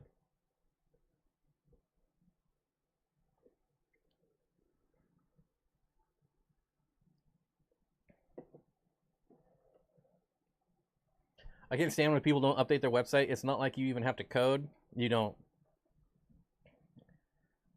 There's still people that code their own websites, but that just sounds like an awful waste of time. I don't know. Not that I can really say anything, but I don't really update my website that much. But I don't, you know, I'm not running three huge shows a year, so I don't need to update my website ever. As long as it's got the damn link on there, that's all I care about. Scruffy City Aquatics, what's going on, buddy? I collected some oak tree acorns and threw them in my tanks. Looks great and grows great biofilms for fish. Oh, that's kind of fun. Carol Baskins is in charge of Aquashella. I bet she would do a better job, to be honest with you. Just the website of Aquashella. That's what I'm talking about. If I wear short shorts, Bob, you might get a guy to swoon. I don't know about that.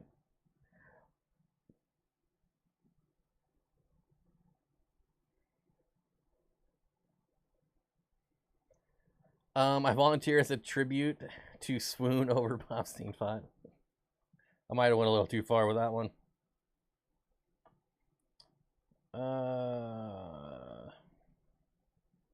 Still waiting, Lisa. Still waiting. Okay. How about, Lisa, you tell me privately, and I won't say who it is publicly, because I just really want to know. I want to know who is so bad at their job that it takes them a year to update the website. Like, imagine being able to be that bad at, like, your regular job. That's crazy. I don't know. Maybe I'm being too hard on who's ever in charge of that. I don't know. Now I'm definitely never getting invited to Aquashella.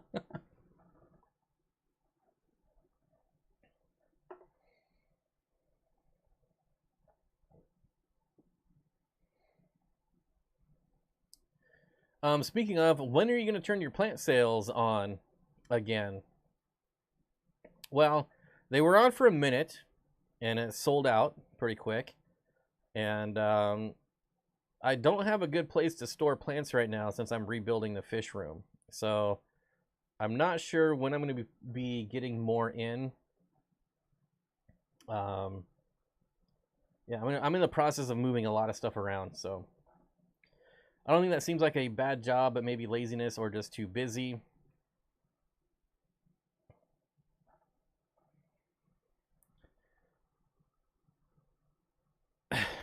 Lisa, remember Bob's video about why he was glad he was born a boy? Oh boy. Mitch, they were talking about who to talk to when you wanted to start a club, and you said Tanner and Select Pets John were mentioned. I'm thinking about doing something very similar, which seems pretty crazy, but I've been talking to a few people last week about starting a club, and not an online, not like a YouTube thing, like a local club. Putting out some feelers, seeing what kind of help I could get, and you know, it might be something to do. I think it'd be interesting to try. I mean, what's the worst that could happen?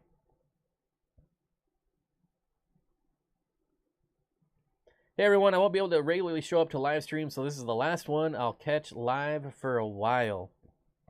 All right, but if I see you in other people's live streams, you're gonna get fired.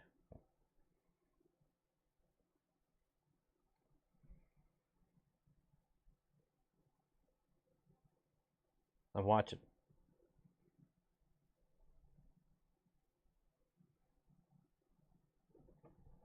Scruffy City Aquatics says, yeah, we started a local club. Select Pet John is very knowledgeable. We have a ton of fun. Glad we did it.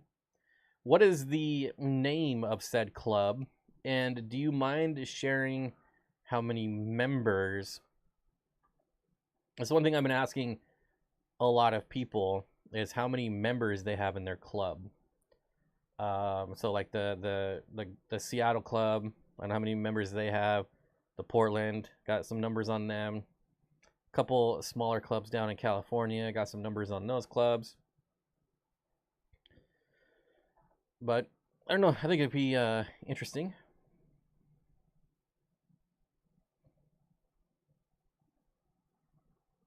It's the DMV, they don't answer the phone and the site sucks, they just don't care. I might be able to watch. Oh, see, now here, you know, he's already walking it back. He just doesn't want to come to my streams anymore. I guess I badmouthed Canada too much. I see how it is. Amanda Baker says, new stream time, Bob, or just streaming because you feel like it? I was supposed to actually stream Tuesday or Friday, but I completely roasted my computer, so kind of making up for not streaming on Thursday or Friday. But I am thinking of adding a second stream, so It's gonna be like Thursday, Friday afternoon. Bob rules. What? Bob rules. No wonder he's one of Corey's friends. I mean, I do rule. I do rule.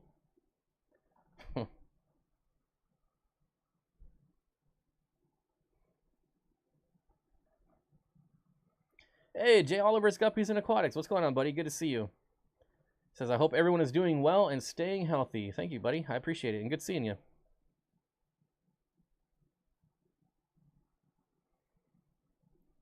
I just don't have time anymore.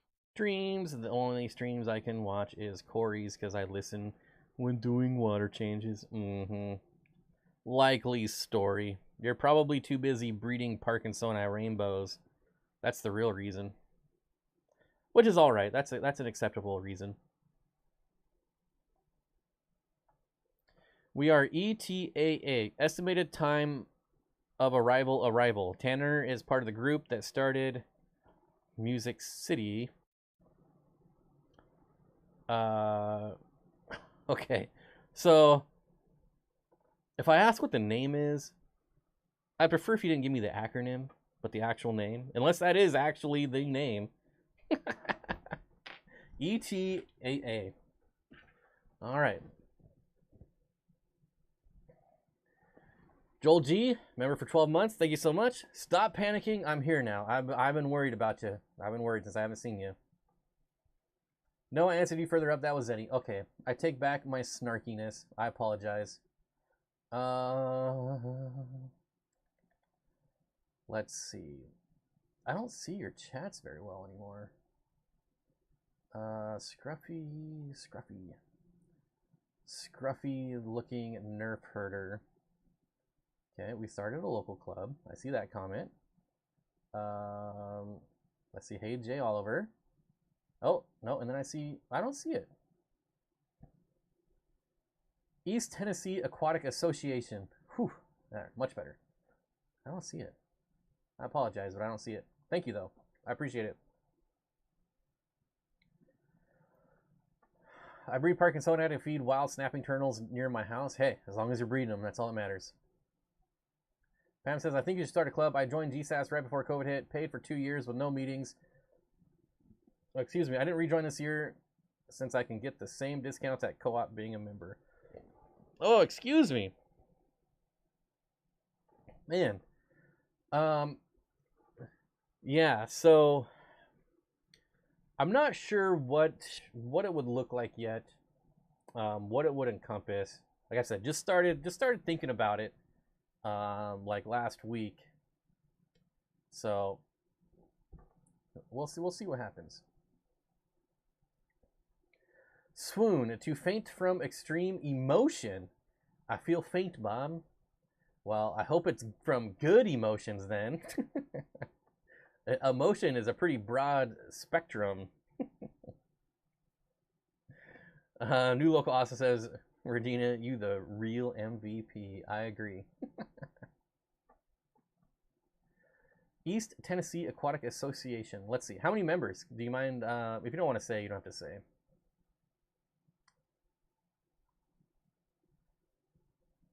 Saturday, November 5th. Yo, you already got a meeting and everything. Nice. At the Blunt Mansion. So wait, you guys have a mansion? You must be a pretty rich club. Holy smokes.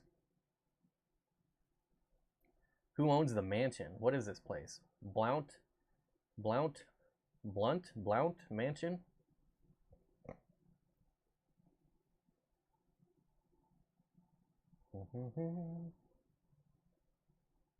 Oh, this is not a mansion. Get real, Tennessee. How do you call this a mansion?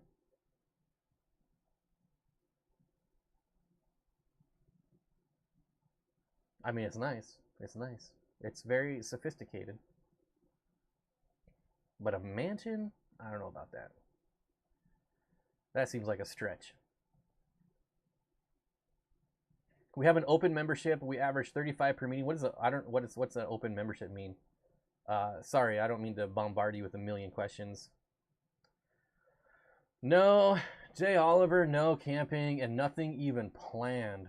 There's way too much stuff going on. I've been thinking about it though, which doesn't really mean much. Been trying to think of a follow-up for how we left the last camping video, but we'll see. It's gonna be one of those things where like it usually turns out to be like I've just had a really long week and I'm just like screw it, I'm going to the mountains for a day or two. But nothing really planned. It's spelled weird, but it's pronounced blunt. It's historic. Oh, how do you fund your club then? Is it just through auctions?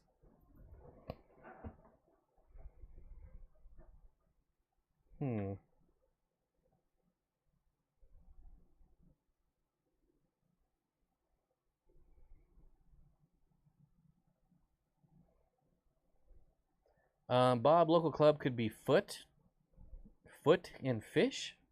What? Afternoon camping, Saturday night, squash hunting all day, Saturday. I don't know. Like, could you just go up camping with a bunch of random people on the internet? I feel like that's a recipe for like disaster. Like, who do you know? Like, which one is the serial killer? I don't know. But you get like 30 random people like meeting for the first time up in the woods. That doesn't sound like a good time for me.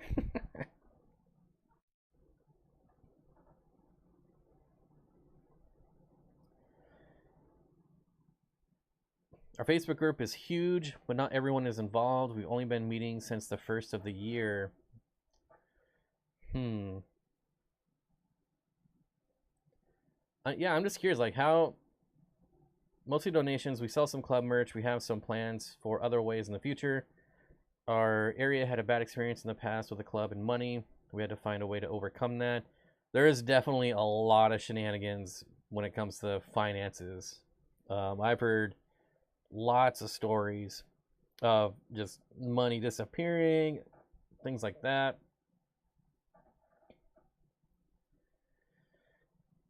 We're taking strangers into the woods. Yes. That's why you pack 24/7.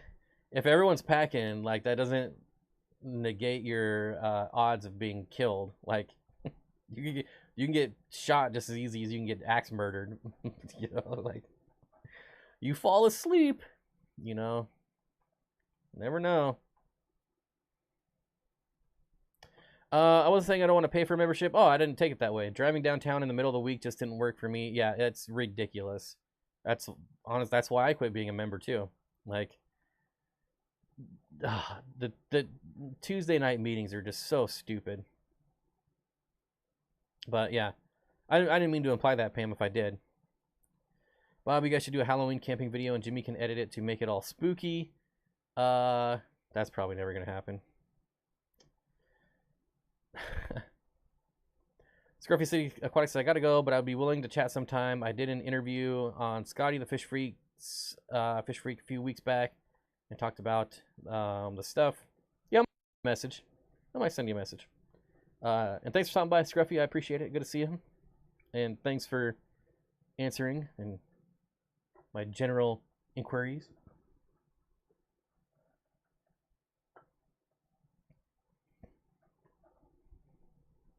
Everyone's back now.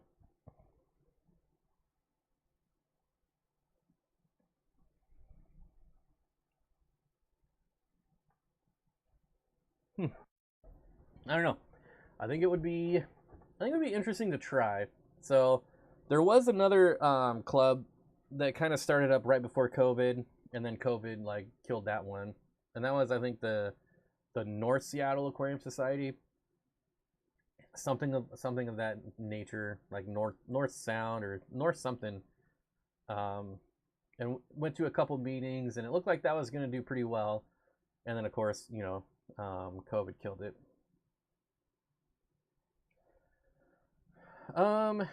Duke Nukem $15 super chat. Wow, thank you so much. Says, just sent you a message regarding my experience with my previous fish club. Wishing you the best in forming yours. I hope it's helpful info. If anything, it's FYI. Well, I'm going to read it right now. Hey, look at that. I have a message from you. All right.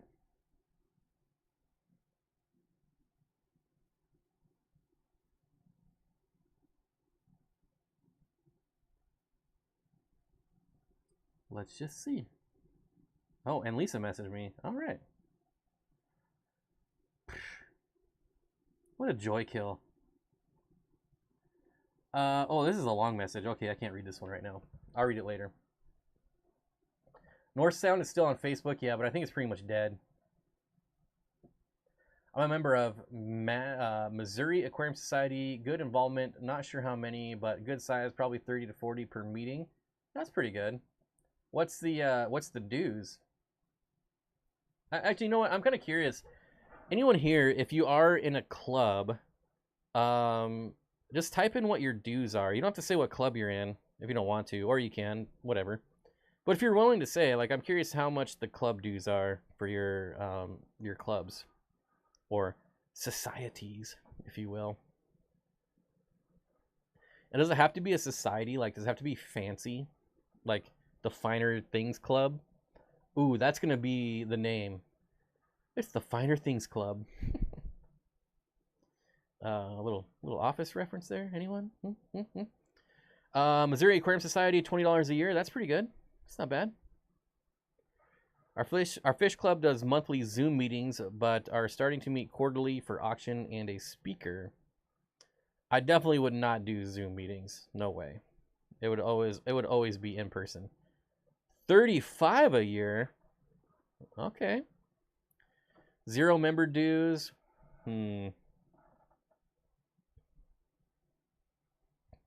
See, I feel like I would do an annual President G-Pass, $20 single 24 family. $20 single 24 family a year. Is that like 24 family members? What are you talking about? $10, $15 because it's under 18. Okay, discounts there. I can see it. 15, $20 for over 18. See, like, I feel like I would have dues, but I think the auction needs to be heavily favored to the individual, not the club. Like, Seattle is 50-50, which I don't agree with that at all. Rent is high here for meeting places. That's true. Yeah, sure. I get it. I can see that. We've had Dean speak at our meeting this year. That's cool. That's cool. Not in a club year, but the closest one was maybe 20 to 30 bucks a year, or a small fee per meet.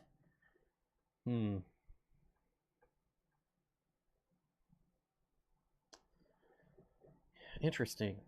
So it seems like $15 to $25, maybe $20 average. Interesting. $20 per year is mine. Even if there's only one event, I feel like I got my money's worth. Even if there are no events, I still feel okay for paying for an opportunity to get with fish keepers. Like, I don't know if I would do monthly, at least to start. Maybe every other month until like memberships pick up. I don't know. I just think it would be fun. It sounds like something I have no business getting involved with or starting. Like, I'm already short on time, but I don't know. It could be fun. I'm only in an archery club. It's $40 membership and a minimum of 2 range work days. So $40 a year and a minimum of 2 range days. Minimum. Do they typically pay speakers to come? It depends. There's some speakers that will come for just pay for my airfare and hotel and I'll come. And then there's other speakers that are like, you need to pay for my airfare, hotel, food, and like $500. So I feel like if I was to run a club, I would want to be in a position to pay people to come. Like, I wouldn't want them to come for free. But I don't know. 30% goes to club auctions. Yeah, see, I feel like 80-20, maybe 75-25.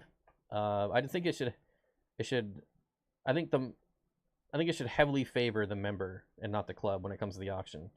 Because I think you'll get way more people there if they get a much larger cut. Range aids are when you help set up. Oh, okay. So basically, you gotta volunteer minimum 2 days a year. Okay, I think I knew that actually.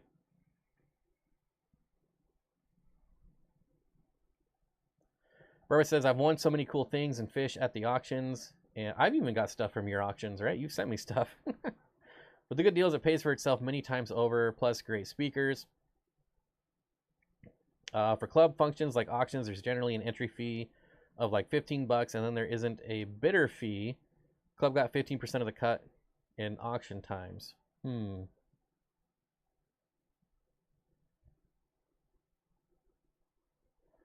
So they had an annual fee and an auction fee. Wait, and so an annual and an entry fee. That seems kind of harsh. But only 15% cut. That's pretty nice. That's the lowest I've ever seen.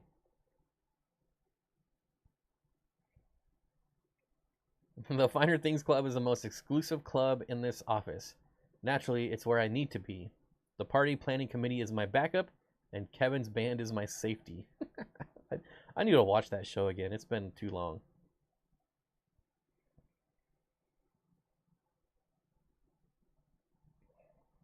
Nathan says a club in my area is open to anyone, but if you sell anything, they get 50%, or 30% if you're a paid member. That's interesting. So the percentage changes whether you're a member or not.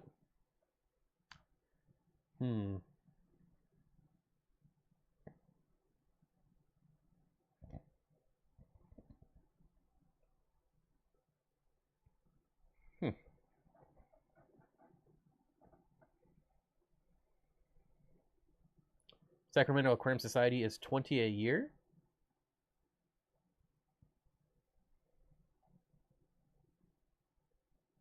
Very interesting.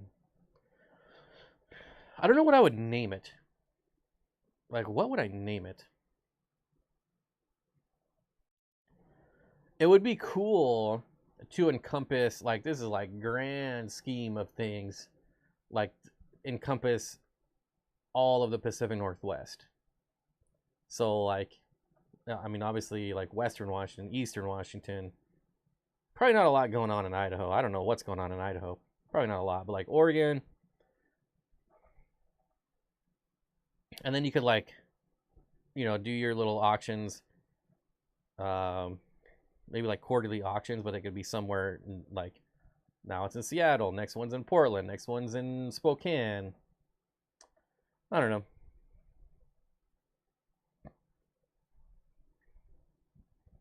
Bigfoot Aquarium Club.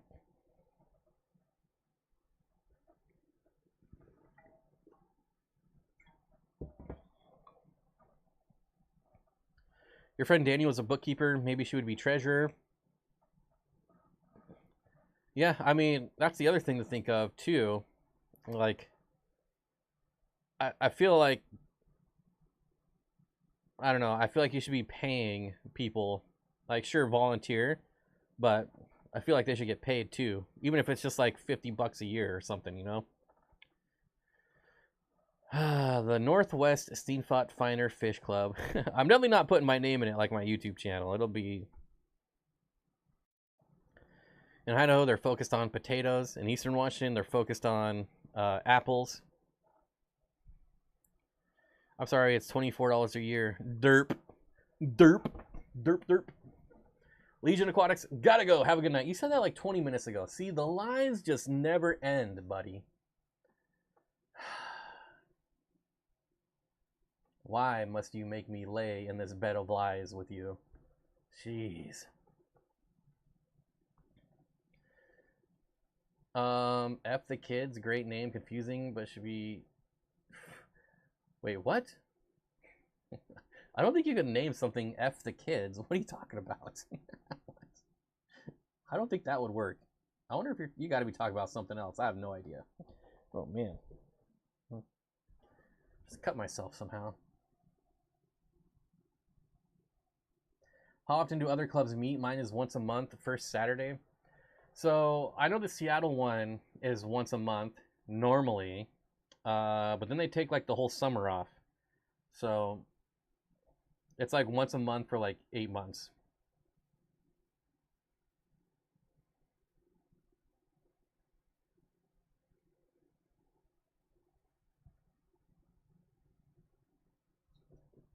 We could work out a BOZ acronym, Bigfoot Aquarium Wilderness Society. Evergreen Fish Club. See, now I like that. Simple. You would know. Obviously, you think Evergreen, you think of Pacific Northwest. See, I like where your head is at on that one, Amy. I said this was my last stream, not that I was leaving, but I'm leaving now. See, you're still here. You haven't left yet. Jeez. Oh, man. You'll be back. You always come back. You think you're out, and I pull you back in. The Asian Arowana Smuggling Society. That's good. This guy keeps revving his bike outside my window for a solid 30 seconds every time before taking off. I'm half tempted to make the engine. Yeah, that's annoying. Asian Arowana Smuggling Society. Explain that one to the IRS. That's kind of funny.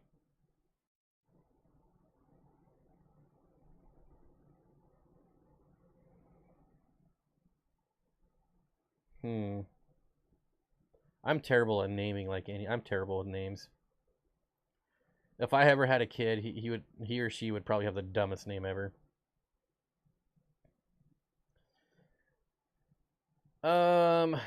At mine, you need to be a member to sell. I feel like that should be a requirement.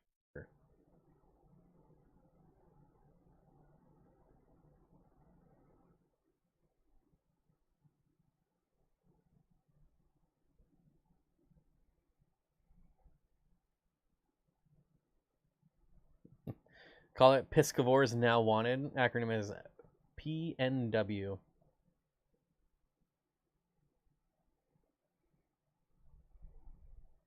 Wait. The Asian Arowana Smuggling Society. The acronym is ASS. That's funny. Your screen's small or my phone jacked? I would say your phone's jacked.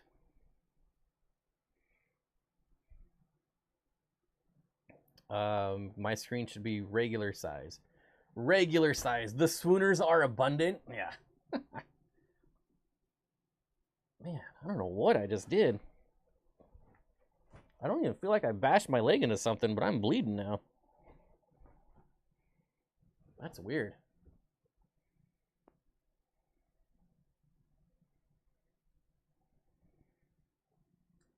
What? Who?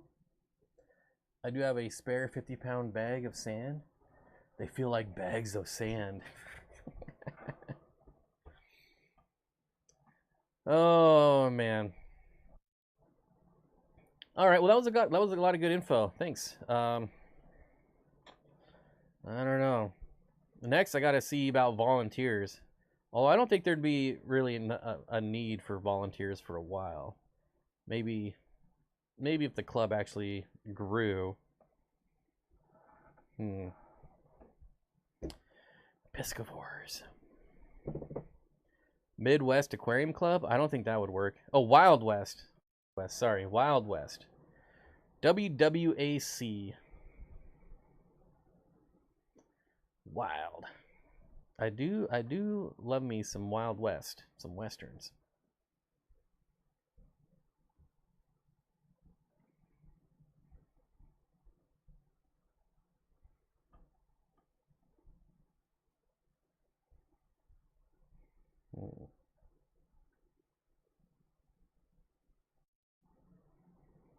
Members are called Wacos.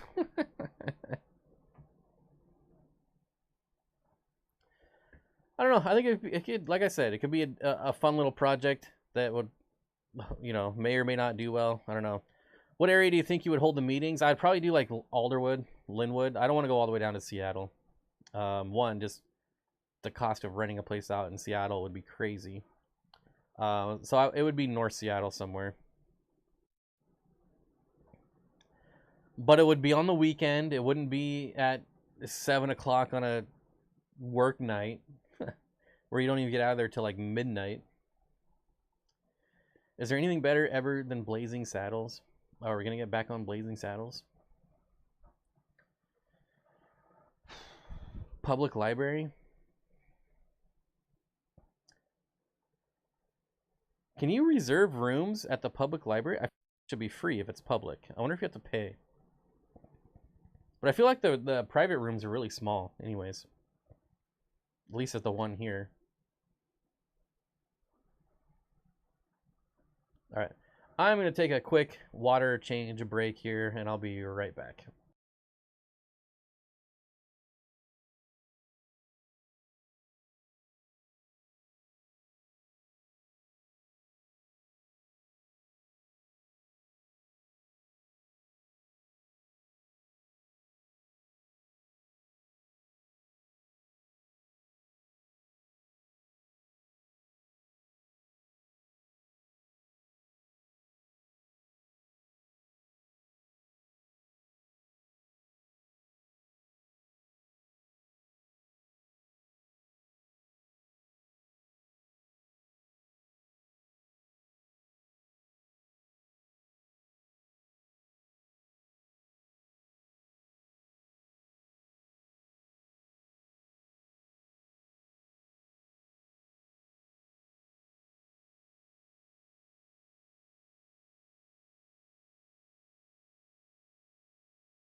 Is there really no sound? I'm showing that it's playing music.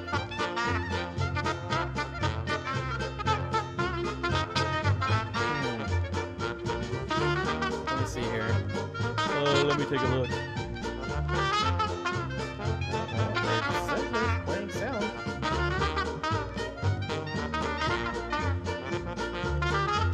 Interesting. Okay, let me check one more thing here.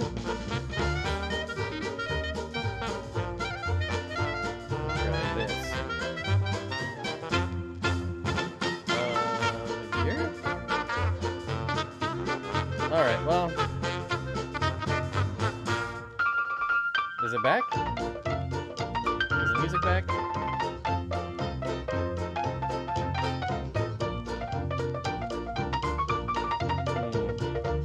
Alright, I'll have to see what's going on with the music. Kept me entertained while I walked the dogs. 3 miles. Alright, you know what I just realized? It's been over 2 hours already and no computer crash. That's a good sign. It's a good sign. I would say the test is successful. Dolbeck Aqua Designs with the $2 super chat says Jukebox Fund. I would love a jukebox. Music is on there. Well, what's the problem then? It's on now. Okay. All right. Still on. Problem solved. That's what I do around here. I solve problems. Music. All right. Well, almost out. Once this water is gone, stream is over.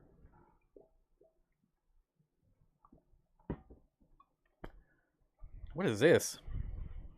Where's that? Right here? What is that?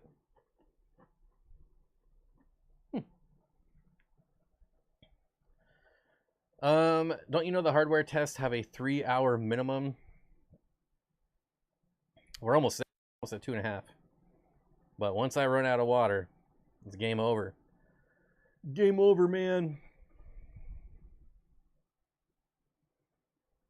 My neighborhood, that would be great. The Linwood Library does have meeting rooms. I think it's free, but I haven't been there in some one. Linwood Library. Let's just check it out. For booting memory cache and heat cycles or some such. To test the motivator in the R2 unit, we have to go 3 hours.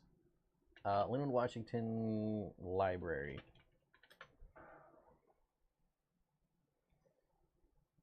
No, I don't want your Facebook group.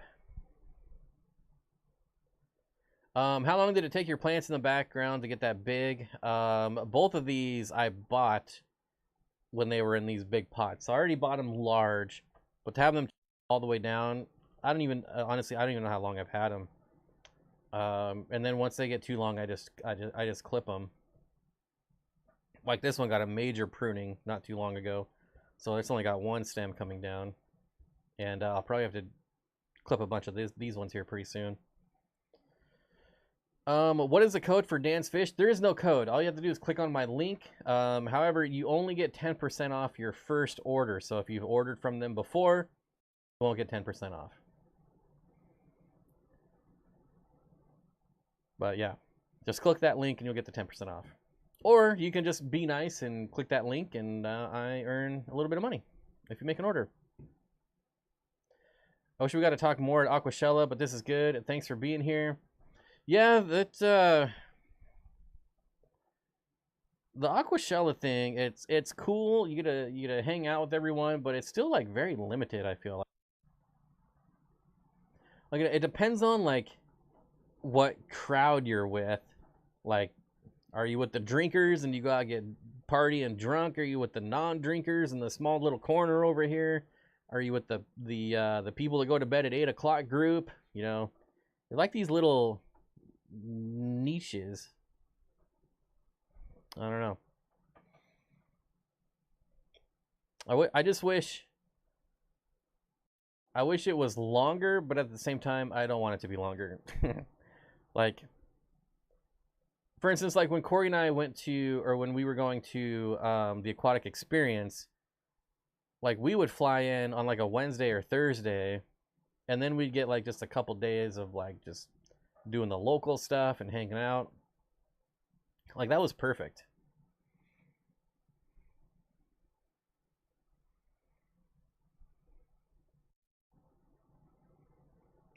You can try community centers, and sometimes we'll rent out conference rooms.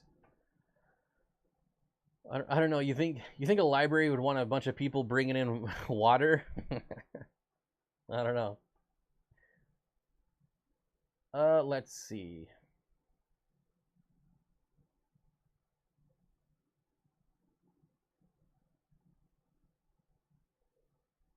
I mean, I'm sure it wouldn't be hard to find somewhere to do it.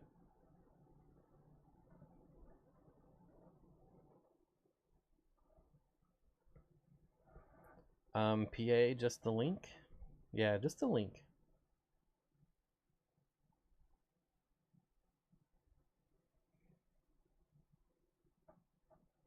The mission has been a success. Yes, definitely. I'm actually very surprised. Very surprised. A little happy now. I do have to change some settings, which I think might be a problem. So I'm not out of the woods yet. Like I gotta overclock the RAM and all that kind of nonsense. But baby steps, right? Baby steps, little things at a time.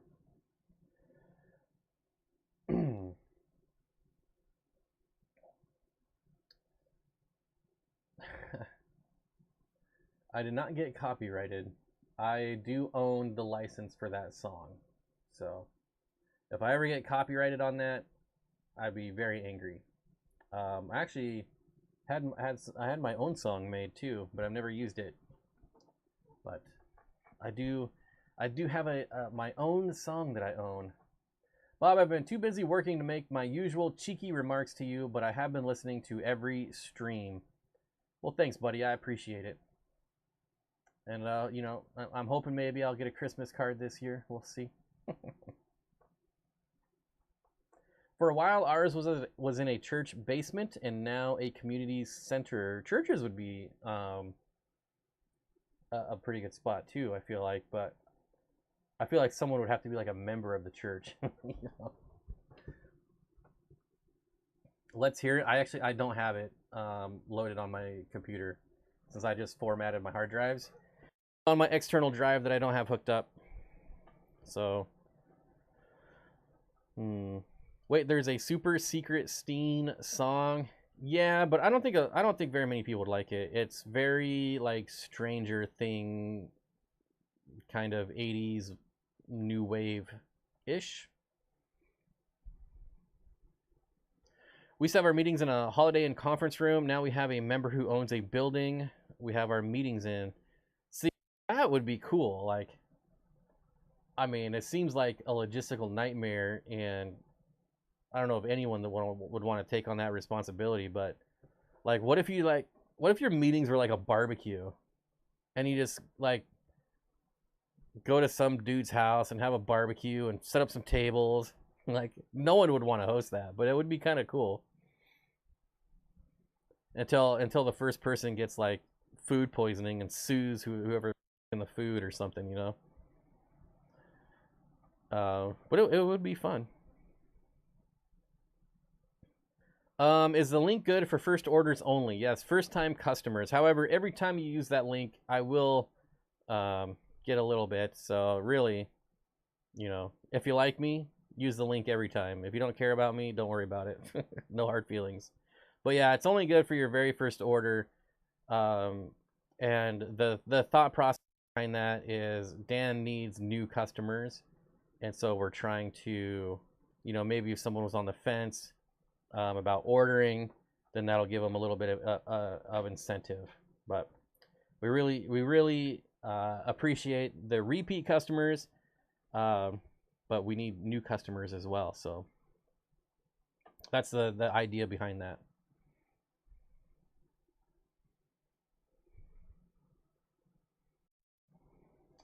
It's been a while since I sent Christmas cards to Americans, yet to receive one back, mind you. I don't even have your address. Like, what do you want me to do? But shout out to Corey, who has sent me boxes of crap.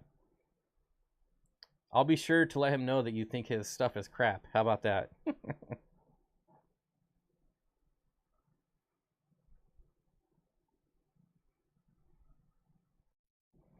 Bob, I should come to America, Seattle, and rent an Airbnb and host the Fish Nerds barbecue.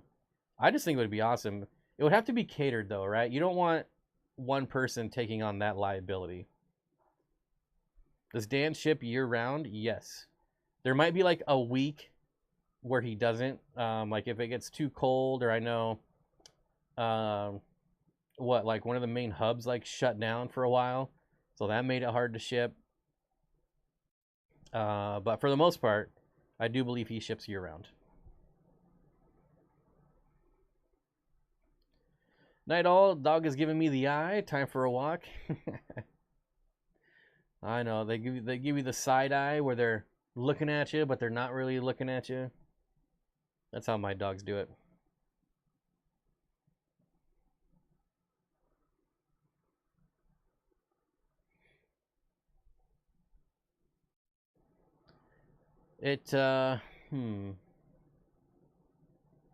Never mind. I was going to say something, but I'm glad I thought about it first. Moving on.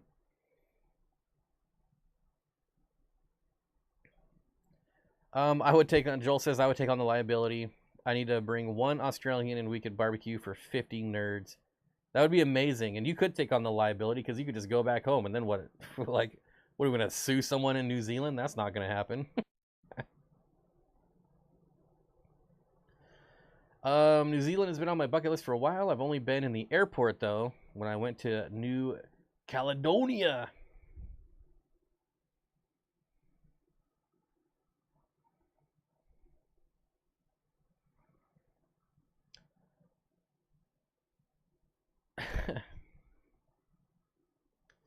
Yep, that's the last time I ordered from Dan, but he waited for the UPS Kentucky hub to reopen before he shipped. Yeah, that was crazy when that thing shut down.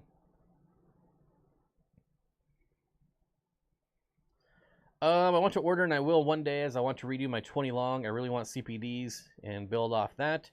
How many fish of that category would go into 20 long? Quite a bit. If by that category you mean like that size, quite a bit. Quite a bit. I would do like CPDs. I would do some dwarf cories, some shrimp, maybe some like dwarf hatchet fish would be neat.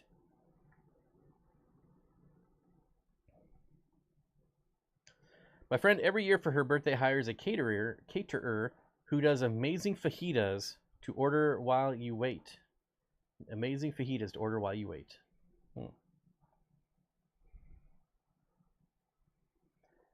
K-Stu says, finally got a group of Bugs Bunny rainbows thanks to you. Maybe your nickname should be Rainbow Man. I always like hearing when people say they got rainbows because of me. It makes me happy. I follow their socials. They recorded a shark laying an egg.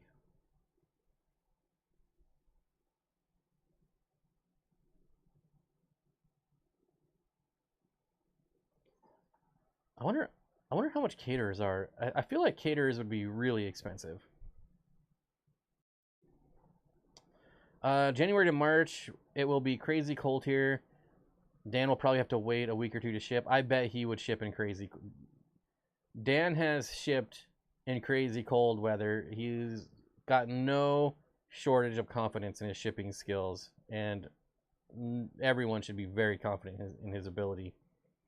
That dude is crazy when it comes to shipping fish. It's almost annoyingly too good. You buy like 40 fish and every single one single bag. It takes like 3 hours to unbag your fish. Oh, man. Yes, hatchet fish are super dope, as well as it's got a lid, so no jumpers. Thanks for that info. I love pygmy hatchet fish. Like, they're not the most striking fish to look at, but they're just a real fun fish, and I think more people should keep them.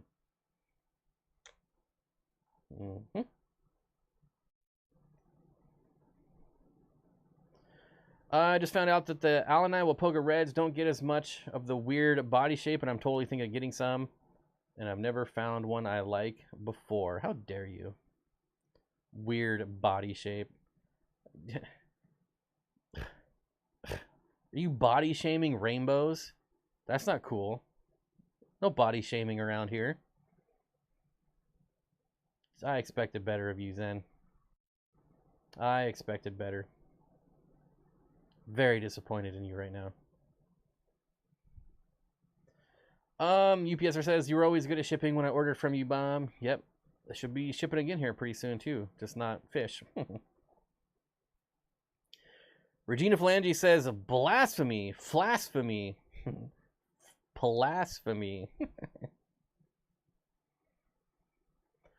She's not rich. I like, yeah, she's not rich, so probably reasonable. Yeah, but like not rich for California is probably rich for everywhere else, though.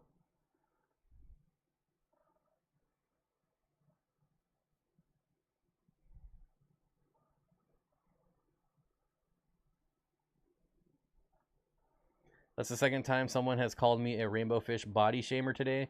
Well, maybe that should be a wake-up call. Just saying. Sounds like a wake-up call to me. Ay, ay, ay. Unbelievable. Unbelievable. And you're a moderator of this channel. What was I thinking?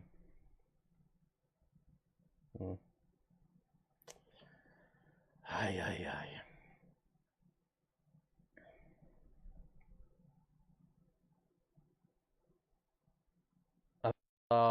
Both calls.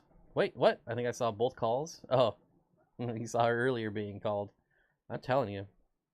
That's not a good reputation you're getting there, Zenny. Just saying.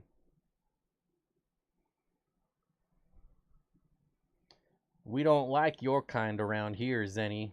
We like rainbowfish. And rainbowfish fans.